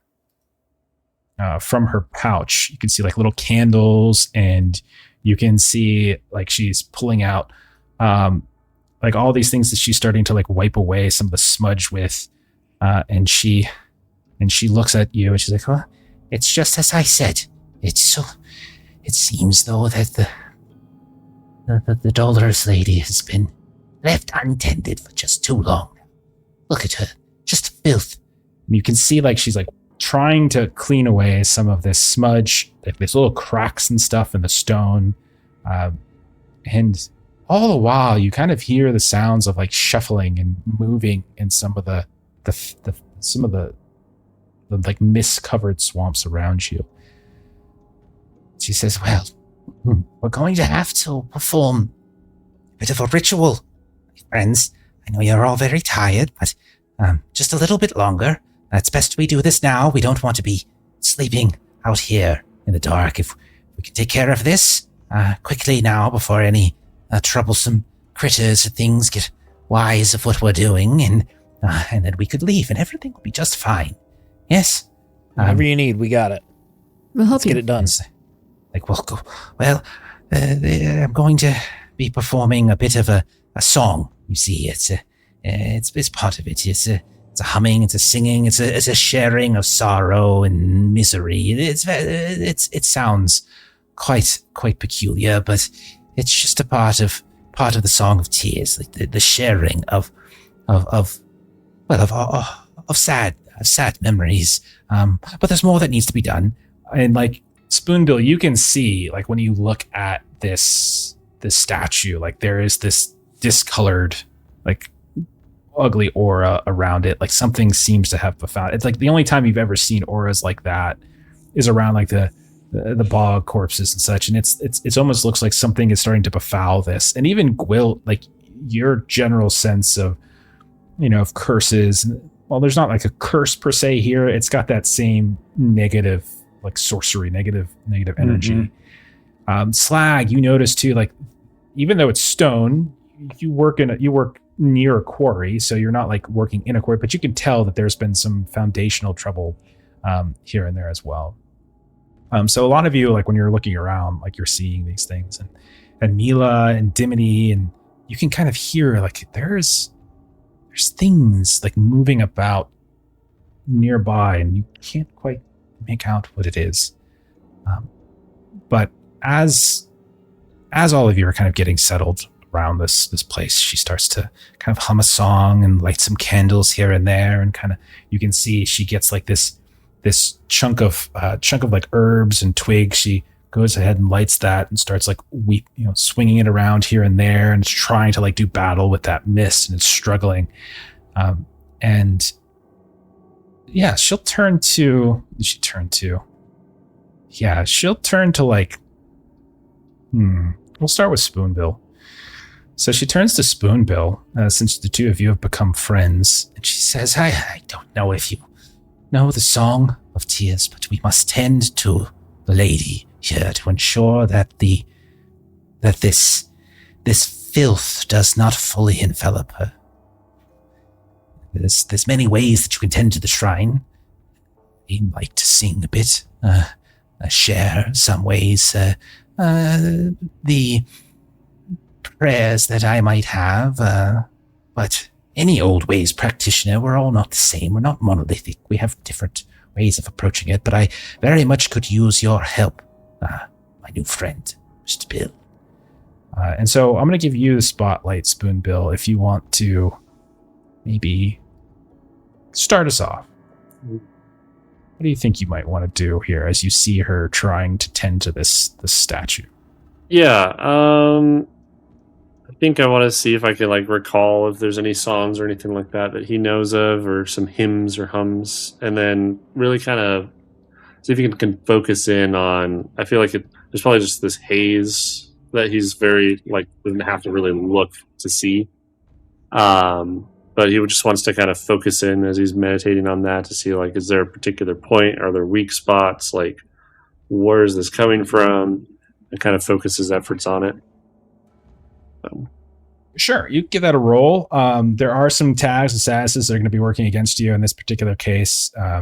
There's it's very tainted, so there's a tainted status that's going to be working against you. There's this forlorn aura. The closer you get to the statue, the more that you all start to become a little overwhelmed by memories, sad memories, bad memories start to flood into you. The closer you get to it, and you're struggling at times to keep that emotional balance. But put together a pool, Spoonbill. This will be detailed. Yep. Yeah, I'll put together, I'll say probably the site and maybe discern magic if there's a particular aura I'm trying to pin down. Fair. Yeah. Sorry if that's coming through my mic too. It's storming like crazy all of a sudden. We'll say, is my tag with Rosamund, does that apply, or how does that work to tap into? I think in this case you could do it because she's specifically asking you to help, so I'm okay with that. The two of you are working in concert in some ways. Okay. So I'd say that's probably it there, those three. Detailed. Mm-hmm. Yeah.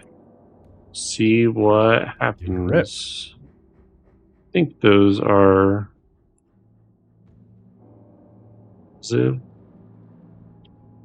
Okay. Did those apply negative correctly? I don't know why it gave you +6. It's weird. So you should have. It gave 2 for Rosamund as an acquaintance. It gave a 2 power for that one. Yeah, I don't think it should have been 2. It should have been a flat roll, I think, because it should have been tainted 2, forlorn aura, and then you should have had 3 tags working in your favor. So it should have been a flat 7. roll. Okay, so that is a success, but it is one that's going to have consequences. Now, you succeeded, so you're still going to have 1 power to spend, even though it was ended up being a net roll. So you can put this in a different way. So I'm just, again, I want to just talk out how the game kind of works with limits. So this is a situation in which there's a limit in play. So you could try to, she's asking you to tend to it, to help clean it, to help cleanse it in some way. So you could try to, based upon what you're doing and what you're observing, you could potentially say that you're doing something towards it. There's also, as I already mentioned, there's statuses, and there's a tag in play. So you can also try to buy some of those down. Those are things so they don't work negatively against other people when they try to do their role. So it's really up to you. As long as how you spend your power is consistent with what the action was that you described, you can go ahead and do that. So you can I would say either create a status that might contribute towards the tending to this statue, or try to buy down maybe that tainted status. So it's not as that's kind of what I was gonna do, is more removing a negative. So either the tainted or the aura, trying to combat it with my hymns and all that, remove it a bit. Okay. Since you only have 1 power, you can buy down the status of Tainted 2 down to Tainted 1 to get rid of a tag, I think it's 2 power you would have to use to scratch a tag. Okay, that's fine. So you can just buy down. So usually when you do statuses, you apply like the worst status and the best status, and so now in this case the status has come down. So yeah, like the two of you, like you're kind of going through like these rituals, like you're feeling this overwhelming sense of sadness, like some terrible memory. Like what do you think memory bubbles to the surface, like as you hear her humming? What do you think it's something bad that has happened to Spoonbill? Oh man, he's probably just full of he's been around all these different places. He's had so many friends along the way, right? And so I'm sure he's just getting glimpses of faces and people that he wished that he could spend more time with, or that he lost contact with, or something bad happened to them. And the next time he came back through town, they weren't there anymore, or something like that. So just lots of like lost contacts, places that he would have thought about, like, oh, I could have maybe settled down over here, but I never was able to put myself together well enough to do something like that. So he's definitely just regrets and all that sort of stuff. He's bubbling up like crazy. So while you're like concentrating and helping her like spread this sort of herbalistic like like detoxifier that's trying to remove this taint, like these memories are bubbling up. They're like, maybe some of them are even verbalized here and there. Rosamund is doing the same.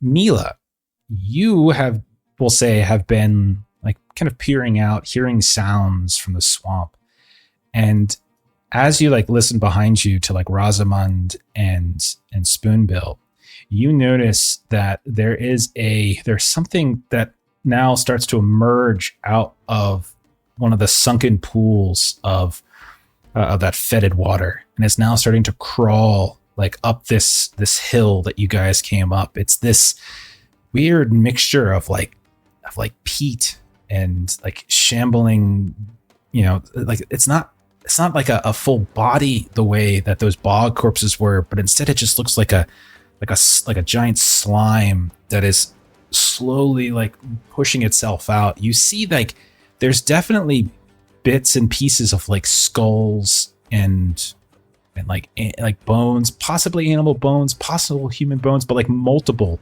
that are all like part of this strange amalgamation. And you can see that there's like a fire in it that's starting to like get closer and closer. It's pretty far away still, but it is getting closer, and it definitely seemed to come out of the mist and activate the minute Spoonbill and Rosamund decided to start doing something with this statue. So Mila, what do you think you would be doing in this situation? I'm going to yell, or I'm going to say to the party, fire, and then start running towards the fire with the intention of trying to put it out. Okay, so you want to charge at it. Okay, perfect. Yeah. After I tell everybody fire and then bolt. Okay, so you can start rushing towards it, like rushing down the hill. Put together, if you want to try to affect it, go ahead and put together a pool. Like it is at a distance from you, so that's gonna kind of work against you slightly. But like, go ahead and walk through like what it is you think you're gonna do as you charge at it. I'm gonna try and smother it with my body. Okay. So I feel like that is strong as an ox, holds and grapples, and also drunken master brawling. Okay. There will be a few things working against you, as like I said, it's a ways away, so you're having to like race, and you're going down this hill, and it's moving it's moving slowly, but like you're able with your speed to just race down the hill. So I'm gonna activate a few things on my end. This is a great visual of like yelling, running. Will welfare come into play because I'm like heavier? You can use well-fed for this, yeah, for sure. Hell yes. Okay. All right, I should have it all set. There should be a total of 3 things working against you. That's a detailed roll on me, right? Detailed, yeah. Yeah. It show up for you? Okay, so it should again. It should have been a. Yeah, no, it didn't show up for me actually. So I saw the dice were a 3 and 5. I don't know what happened. Then it went away and it didn't. No. I just tried to roll it again. All right, so 3 and 5. You It was the first would roll, have- yeah. Okay, so 3 and 5 would have been an 8 on the roll, and then you would have had 2, 3, 4. You would have had 1 power, so you would have rolled a 9 then. So you had a net of 1 power. Yeah.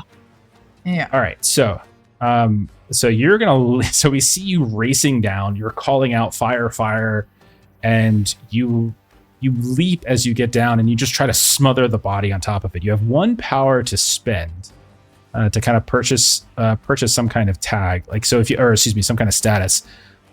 So you said smother, right? Yeah. Or extinguish, whichever one. Okay, so I'm just gonna. Yeah, I'll just do smother. All right, so yeah, you give it a smother 1, and while you get on top of it, you realize like as you land, it's not just bones and skulls, but you can see that there's like blades and spears and weapons, these old rusted weapons that start to cut into you a little bit here and there. And so I'm gonna go ahead and say, I think we have a healer.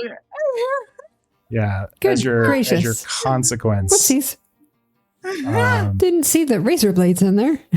Well, actually, no. Why don't we just do this? You were specifically trying, since you were specifically going after the fire. We'll just give you. What'd you roll? What do we say? You rolled a 9. A 9. Right. Give yourself singed 1. Okay. Yeah, give yourself singed 1. That's a status, am I right? Yes, that's correct. Okay. Okay, so as we see Mila like race down in a direction of like where this creature's coming up, the one good thing you do is you kind of intersperse yourself, so it seems to have been moving and pushing itself up the hill, like straight in the direction of this stone statue where we see Spoonbill and we see Rosamund trying still to tend to it and cleanse it. Gwylt, you see 2 things, different directions. You see your young, impetuous friend Mila racing down to get into a fight, but you also see these old ways practitioners that you've met trying to put their heads together to cleanse this foulness from this ward. What do you think Gwylt does in this situation? His hope is if we deal with whatever the foulness is, hopefully that'll help mitigate what she's fighting. So he'll go with dealing with the foulness. Okay. Come over to where Spoonbill and Rosamund are, and what do you think is going through Gwylt's mind as he's trying to figure out a way to help tend or cleanse or thing? Like what do you think? So I think I'm going to try to find an excuse to use the new tag I just got. Because on one hand, devouring the miasma was terrible, but now that he has it in his system, there's almost like a weird magical magnetism where like it can sense corruption. Like as terrible as it was, like he can now better pinpoint things to some extent. So he'll follow that. Like it'll almost look like a darkened varicose vein that he'll just kind of like let it lead his hand in a certain direction.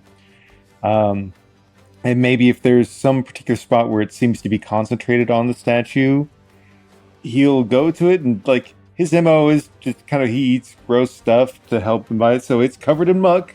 He tries to like use his sense corruption to follow a spot.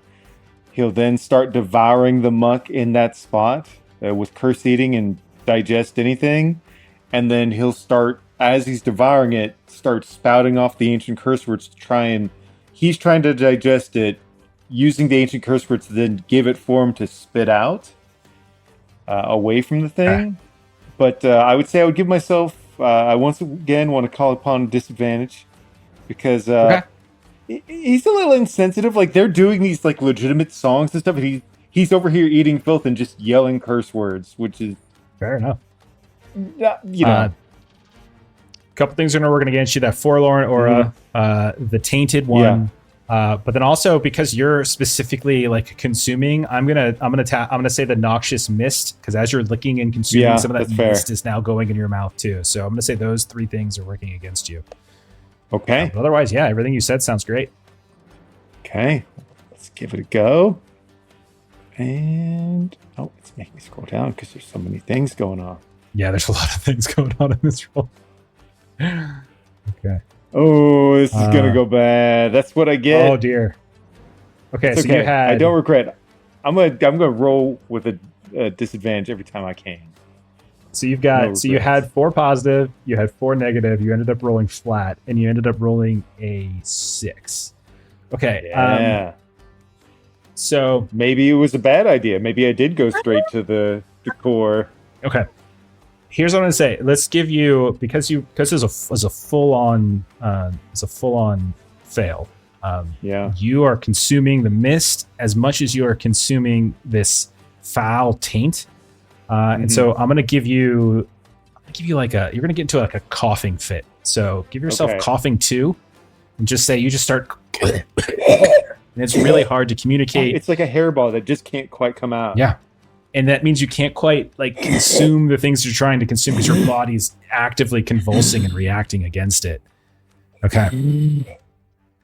So I'm going to say, let's toss this over to Slag now. So Slag, you saw Mila race down and she's trying to like kind of attack this thing, but you also notice that she's kind of getting as much back as she's giving, as you see these embers in it are almost glowing with even more fire. Maybe it reminds you a bit of a forge in some ways as you just see it, and then in the glistening bits of these rusted old swords, and you can see that it's kind of raising back as if it's about to sort of scorch her even more. But you also hear the sounds of Gwylt coughing and hacking behind you, and you can see that both Spoonbill and Rosamund are furiously trying to help something, looking over their shoulder at this strange creature that's trying to push past and like burn and scorch past Mila. So I'm gonna throw the Slag. Which one of these things do you think you might want to deal with? Yeah, I'm not going to perform the Heimlich on Gwylt. He eats too much weird stuff. He'll just eat something else again, so it's a lost cause there. I do see Mila run down, and she did kind of like at least halt its advance, if not push it back, and that seems like a good idea. So Slag is going to grab his shield off his back and just charge at it and just hit it with all his might. Okay. Fantastic. I am going to activate a few things that's going to be working against you, just like with Maya. It's very hard to breathe. There's like these rusty spears, and it seems like as the two of you get close to it, like there's a like the faces, the contortions in the skulls, like it's like you almost like do double takes. There's like old bits of like flesh that are still there. It's like twisting in these like kind of spiteful glares, these embers that are in the eyes. There's like a hatefulness that is like kind of coming at this as you race down to it. Go ahead and give me a roll. All right. I'm basically just running the entire trait for my cedar shield. It's reinforced against shattering, so I can throw my whole weight into it without knowing it won't break. Center spike can do a little bit of damage, but it still limits my agility. So I'm calling on the drawback there too. Rolling. For sure. Give me a good roll. Okay. Solid. Oh no. That's a 6. Okay, that's another fail. As a lot of the things like you had. That's unfortunately a fail. So, as you race up to try to jump into the fight, it was kind of looking like it was smoldering, like it was about to scorch her. Instead of scorching her, it's going to turn and scorch you. So give yourself, I'm going to say give yourself singe too, as you feel like your body is beginning to like burn. It's like you're in the forge again. Now, one thing I forgot to do with Mila, but I'll do with you, and then we can go back and have Mila do it, is that you guys could potentially do a reaction roll to kind of mitigate some of this damage. So let's start with Slag, since that's the current moment. If you have any tags that you think would be useful to help mitigate like this burning, this scorching on you, like what do you think you would do? You can't use anything that you used on your attack, though. Oh. Yeah. So I have a threefold knot that offers me some sort of weird protection, right? No? That's against It's emotional emotional. stuff. Yeah. It's emotional stuff. If you were dealing is with the burning not forlorn an aura, emotional thing? Now, lessen or reduce negative emotional statuses. Okay. Well, I'm just going to rip that off because it's useless then, because Slag doesn't have emotions. That's why you don't give stuff to Steve. Punishment enduring, ignore pain. Would well-fed help because I'm feeling take a it. little bit hardier? Yeah? Okay. Yeah. We'll go with that. I do still like improving things, so I'm going to say my visible scars make me a little bit more susceptible to being burned. Sure. And a lot of them are probably burn scars from working in the forge. Ooh. Yeah. Okay, give it a roll. Right. That's pretty good. There's a decent roll, yeah, so that's a 10.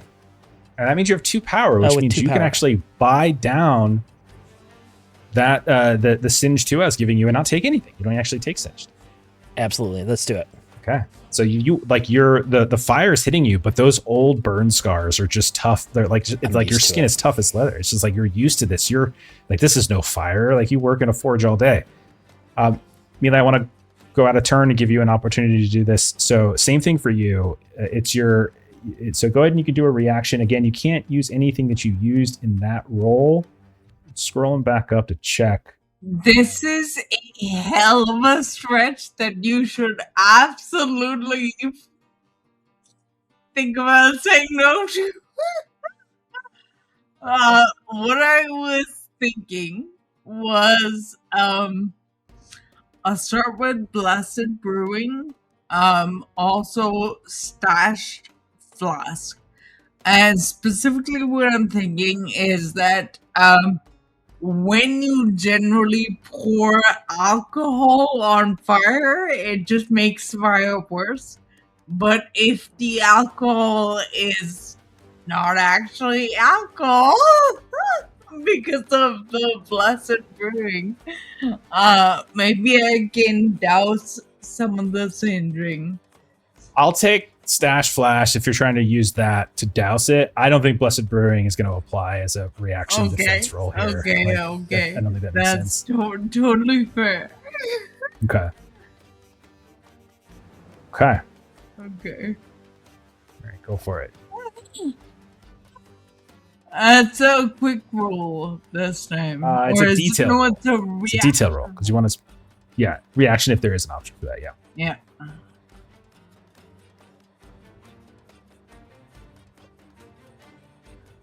Did it show up for you or didn't for me? Yeah, you rolled a 6 and a 5. Yeah, you rolled really well. So with a 6 and a 5, you had 11. You had you had 1 power, I think. So Yeah. you can buy down Singe to like Singed 1 as opposed to. I was already at Singed 1. I only Should gave I you have Singed been 1 the at- first time around. Yeah. I might have just given that to Steven because he had a full fail. I think you had like a Yeah, you success just don't like me. consequence. Okay. Could be that. All right. Let's So reset the scene then. I'm so sorry. Am I removing Singed and Yeah, you can Fire? remove it. Yeah, you can remove it. It's fine. Both of you are enduring the fire. All right, so let's reset the scene then for Dimity. As Dimity, you're looking at 2 of your friends have raced down the hill and to confront this thing that's clearly coming up with an interest in what's going on. And it's foul. It's filled with skulls and weaponry and bones. But then you hear the sounds of Spoonbill and Gwylt and Rosamund doing whatever they can to kind of cleanse the taint on this ward, this protective ward that's supposed to protect all of the Dales from whatever foulness comes forward. Which of these things do you think Dimity decides to run and help with? I would say that Dimity should do something for herself instead of sending Sasha to do everything. So I'm stretching a little bit with my tags here, but kind of thinking of how Joe kind of utilized, kind of engaging in kind of the sad songs. I feel like Dimity's rumor monger tag, like she's got lots of sad stories stored away in her brain from all of the different rumors that she collects through her life. And she also wants to find out the truth of this kind of situation. So she's like motivated to kind of join in this. So that's what I would want to do. Just the two tags for that. Okay, and don't forget, by the way, you guys can scratch tags and stuff too. I know I'll metagame here for you guys for a bit. We're at the end of the first scenario, so like you'll have time to potentially recover these and stuff. So don't forget that you have the ability to scratch them voluntarily to take 3 power from that. I'll burn meaning you can't Rumormonger. use it for the rest of the scene instead of the 1. Okay, cool. Yeah, I'll burn Rumormonger. I am throwing every sad story, rumor, truth, untruth at this situation. Okay. There's still this taint and this aura that's kind of working against you, but nonetheless, give it a roll. It doesn't. We'll see when it rolls. I can't tell if it's acknowledging the burning of Rumormonger for this. Okay. It's fine. We can do the math. All right. Yeah, it definitely didn't do that. So it should have been 4 minus. So you should have a net of 2.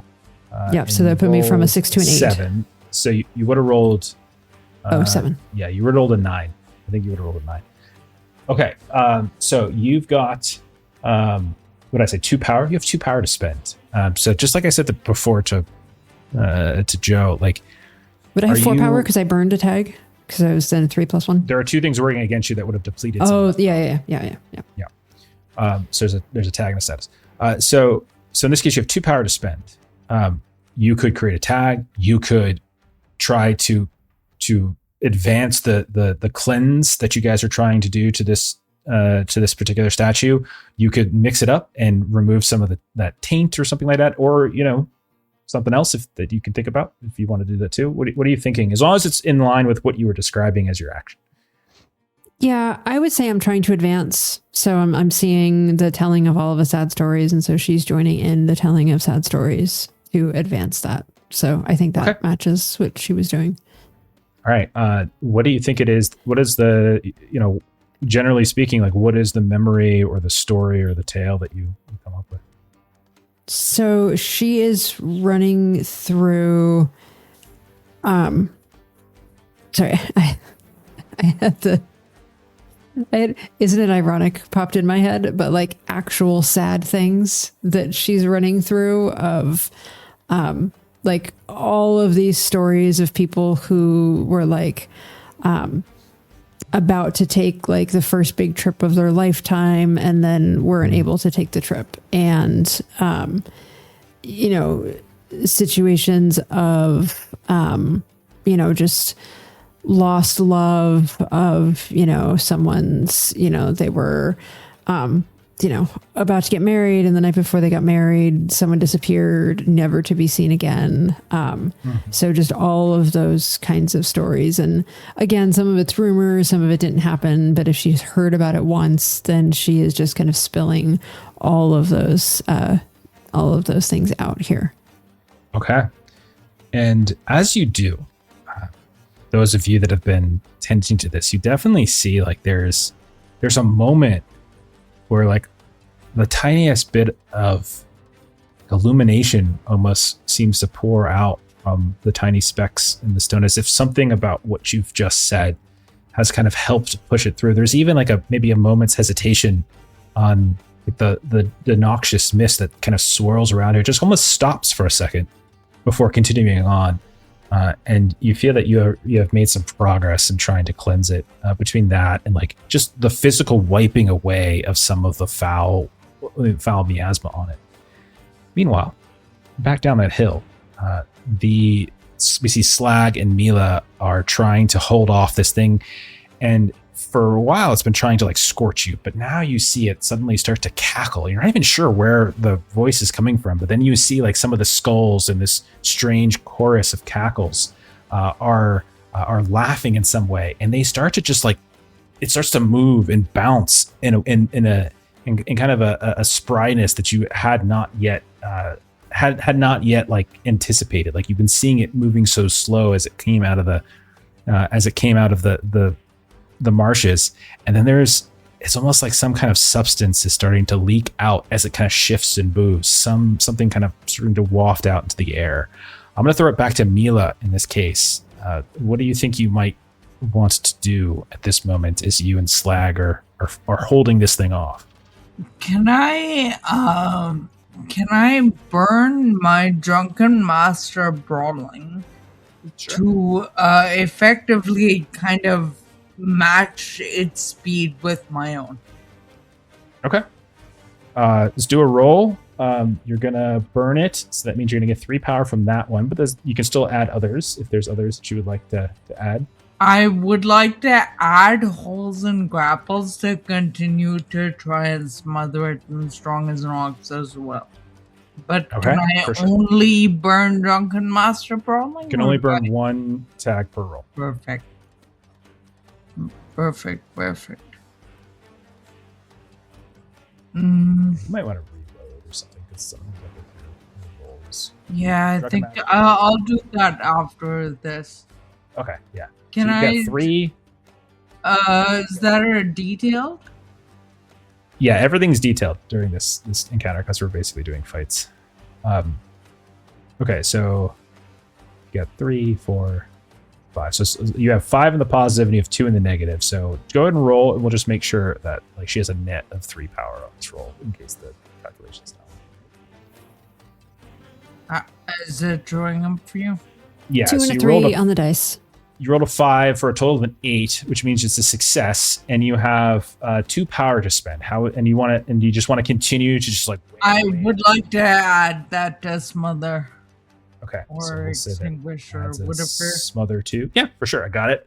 Thanks. There's still a consequence though, so I'm gonna say you're able to kind of like hold it, not let it get past you, and like wrench it back down. It's just trying to like more sprightly dodge away, but in doing so, whatever that thing kind of wafting out from here starts to get into you. And I'm gonna say give yourself sicken 2 as like it starts to waft and you feel like this nauseousness overtake you a little bit. And that's a status, am I right? That is correct. Yeah. Okay.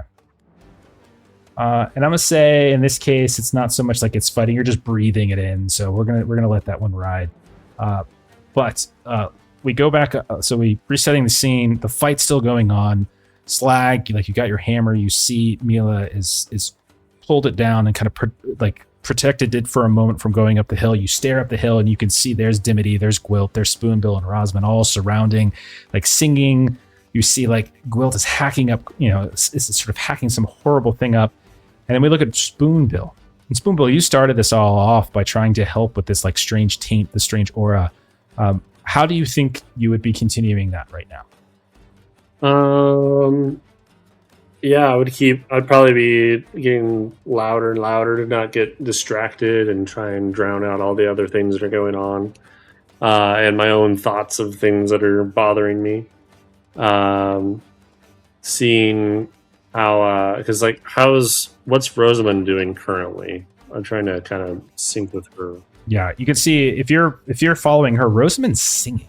You can hear her singing, and it's a very sad song that she's singing. This very like forlorn ballad that she's singing, where she's going through old folk tales, some of which you are probably familiar with.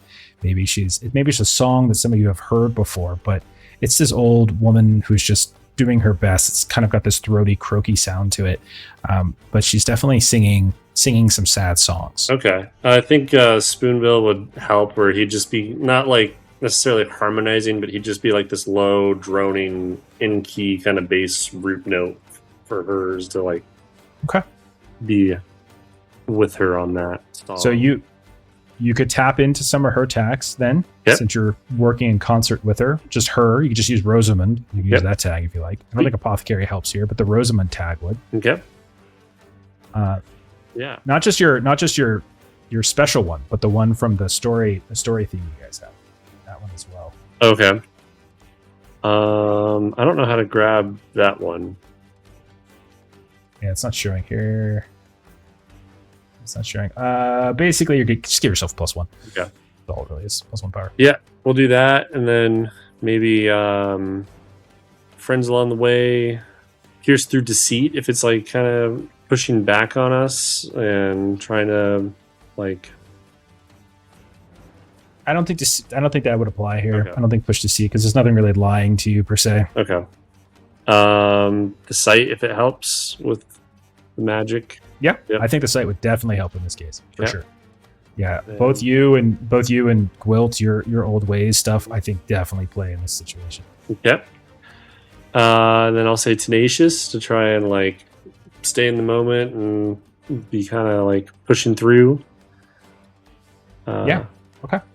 So those are probably those are my tags. So that'd be 5, I think, including the 5 story. and then minus 5 if you're using the story tag, and then minus 2. I forgot the ward's prep thing to the status I got from the night rest.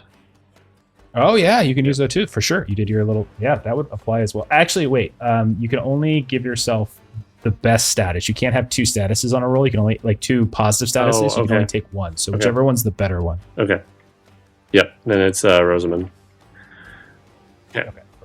Perfect. Same is true in the inverse, by the way. You can only have the worst status apply because you can't have multiple status. Yeah.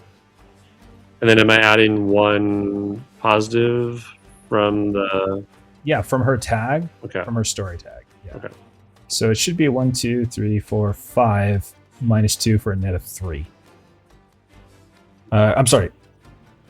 6 because you're using a status. It's a 6 minus 2 status. net of 6 4. minus 2, so it's net of 4. Okay. You have 4 power on this roll. Okay. And then we'll see if that does that do it right. Oh, that's a good roll. Okay, that's an 11, I think, in total. Because you rolled a 7 plus 4 power would have been an 11. So you have 4 power to spend. What Yeah. would you like to spend that on? I just want to throw it at this aura that we're trying to, combat. That's a lot of power just for the objective. Okay. Do you want to put it the objective of cleansing and Yeah. tending to the stat? You want to put it all towards that? Yep. For sure. Okay. Just power at that. So you've now got 2 and 4. You can tell that you've definitely, in the process of doing this, even as you're just singing and going along with her, some of the smudge starts to harden and fall off. For a moment, it actually looks like real tears are starting to come from behind where the stone hands are covering her face. And it definitely feels as though you've made great progress. Even the mist around here is starting to thin a little bit, though it's not completely gone. Meanwhile, down by the edge of the marsh, Slag, you watch as Mila tackles this thing as it tries to get past her, but in doing so, she gets a mouthful of some horrible odor. And then as this thing is sort of in her embrace, that's when it starts to smolder once more, as if it's about to do this kind of flash fire and kind of get her off. And maybe she doesn't see this come from the angle, but you realize that if something bad could very much happen here. So how would Slag try to come to Mila's defense here? Yeah, so Slag is nothing if not persistent. And he's got his shield, and he is just going to continue thinking if we can buy time, if we can just bash this thing back, if I can put my shield in between to protect us both as much as I can. And he's just continually trying to just shield bash this thing back to try and create some space between us and it and make sure it doesn't get up the hill. Okay. So calling on my cedar shield, reinforced against shattering again. Okay. Persistent because I'm doing this the second time to try and keep going. Yeah, that makes perfect sense. Yeah. It's hard debris. Its rusty spears are still going to work against you in this case because each time you swing at it, you threaten. You're trying to go through this hardened debris, but you're also risking, getting one of these spears to cut you. Also argue for quick recovery because I was burning just a second ago, and now I'm trying to come back from it. Yeah, that's fine. All right, I'm gonna roll that. Okay. So your power minus the 2 working against you. That is a 9 with 2 power. Okay. So you have 2 power to spend. How would you like to spend it? I'd like to put a status on this thing. Maybe slowed or something like that, where it's just not able to move as quickly because I keep bashing it, or maybe stunned even. Okay. Just something to like show that I'm like impeding its movement up the hill. Do you want to do like stunned 2? Like spend all your power on it? Yes. Both power on the status. Okay, stunned 2 has been applied. Okay. Meanwhile, and actually with a 9, you do take a small bit of, you get a small consequence. Consequence, what do I do with a 9? Yeah, let's say, what do we want to do? I'm gonna say give yourself like choking 1, as maybe you get a little bit of the. Actually, no, we'll do singed 1 again because that's what I said. It was doing the fire thing. So I'll make sure I deliver that properly. Okay, got it. So then we go back up. Gwylt, you've seen your old ways friends, Rosamund, Spoonbill. They're singing. They're like, you're coughing. Finally, like, you get some of this out, but you can still feel like the chest, like something more is coming up. You can tell that noxious mist that you inhaled in the process of your curse eating seems to have started to thin, but nonetheless is still present. You can tell that there is a substantive change in the foulness of this area. In like the cleanse that you all have been trying to attempt has definitely made that change, but it's not quite there yet. What do you think Gwylt would do to try to push it over the that goal line there? I think it would be he would continue a relatively similar approach. I can definitely already think of the tag that I would use against himself, because he definitely believes that he can handle it, despite the fact he's still trying to hack all this stuff up.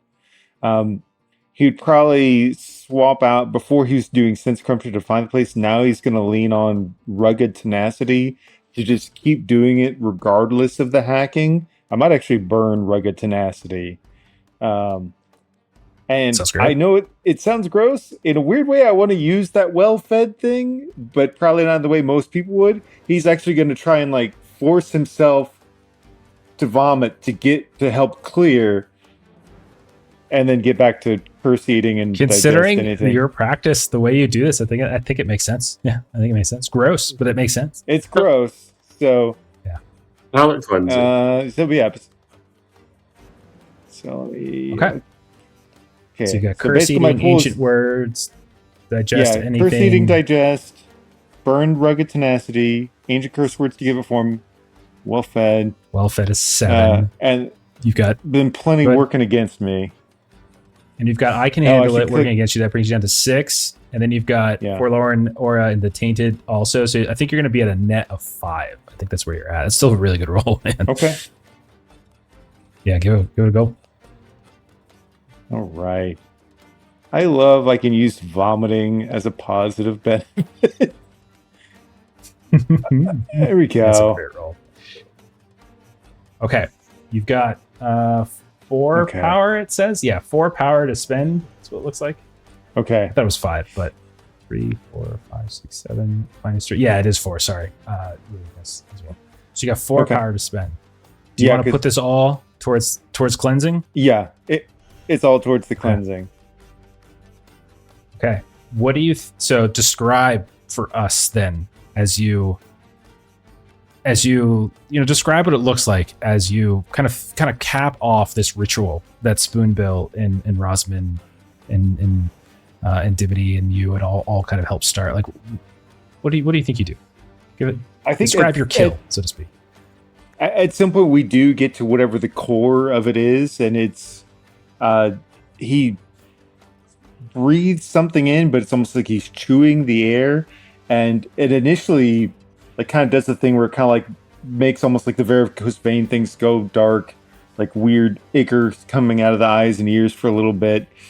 And then he just continuously hacks and hacks and hacks and kind of just forces it back in, chews it up, spits it out again, and then just kind of like sits down and leans against it, and for the most part just tries not to interrupt their singing, but probably just looks very ill. So as you like inhale and take the last of this in, like all of the crust and the grime that was on the forlorn lady starts to break away until finally you see like not pristine, but definitely a cleaned, very clear stone lady. Her hands are still covering little rivulets of water are coming out from behind the fingers itself. And like maybe Rosamund finally like lets out like a big gasp and like falls down to her knees. It's done. And then when we look over towards where Slag and Mila have been doing battle with this like strange thing, like it's stunned. You notice Slag and Mila as you look at the parting noxious mist as it starts to thin a bit, that there were more that were coming in the water. We're almost here, but they have now like kind of make an abrupt turn and begin starting to drift back out into the swamp. This other one is trying to do the same. Do you guys let it go, or do you think like the two of you just like demolish it before it leaves? Just narratively. Slag would have no desire to keep fighting if the curse is lifted and it's retreating. If so you hear retreating, then what? So you're able to. So you stand back a bit and you watch as it sifts off and like drifts off into that muck. And like there's like 3 of them now that are now drifting back deep into that marshland. Come back to the hill. We see even the hill itself. It just like there's like a sense that just feels better. As the noxious mist begins to part, Dimity, you see like there's this small. I'm not sure if it was a campsite or if it was just a place where maybe somebody paid an offering, but it's not immediately next to the statue itself. It's just kind of off to the side. You even maybe see like the old remnants of like a tent or a fire it ages ago.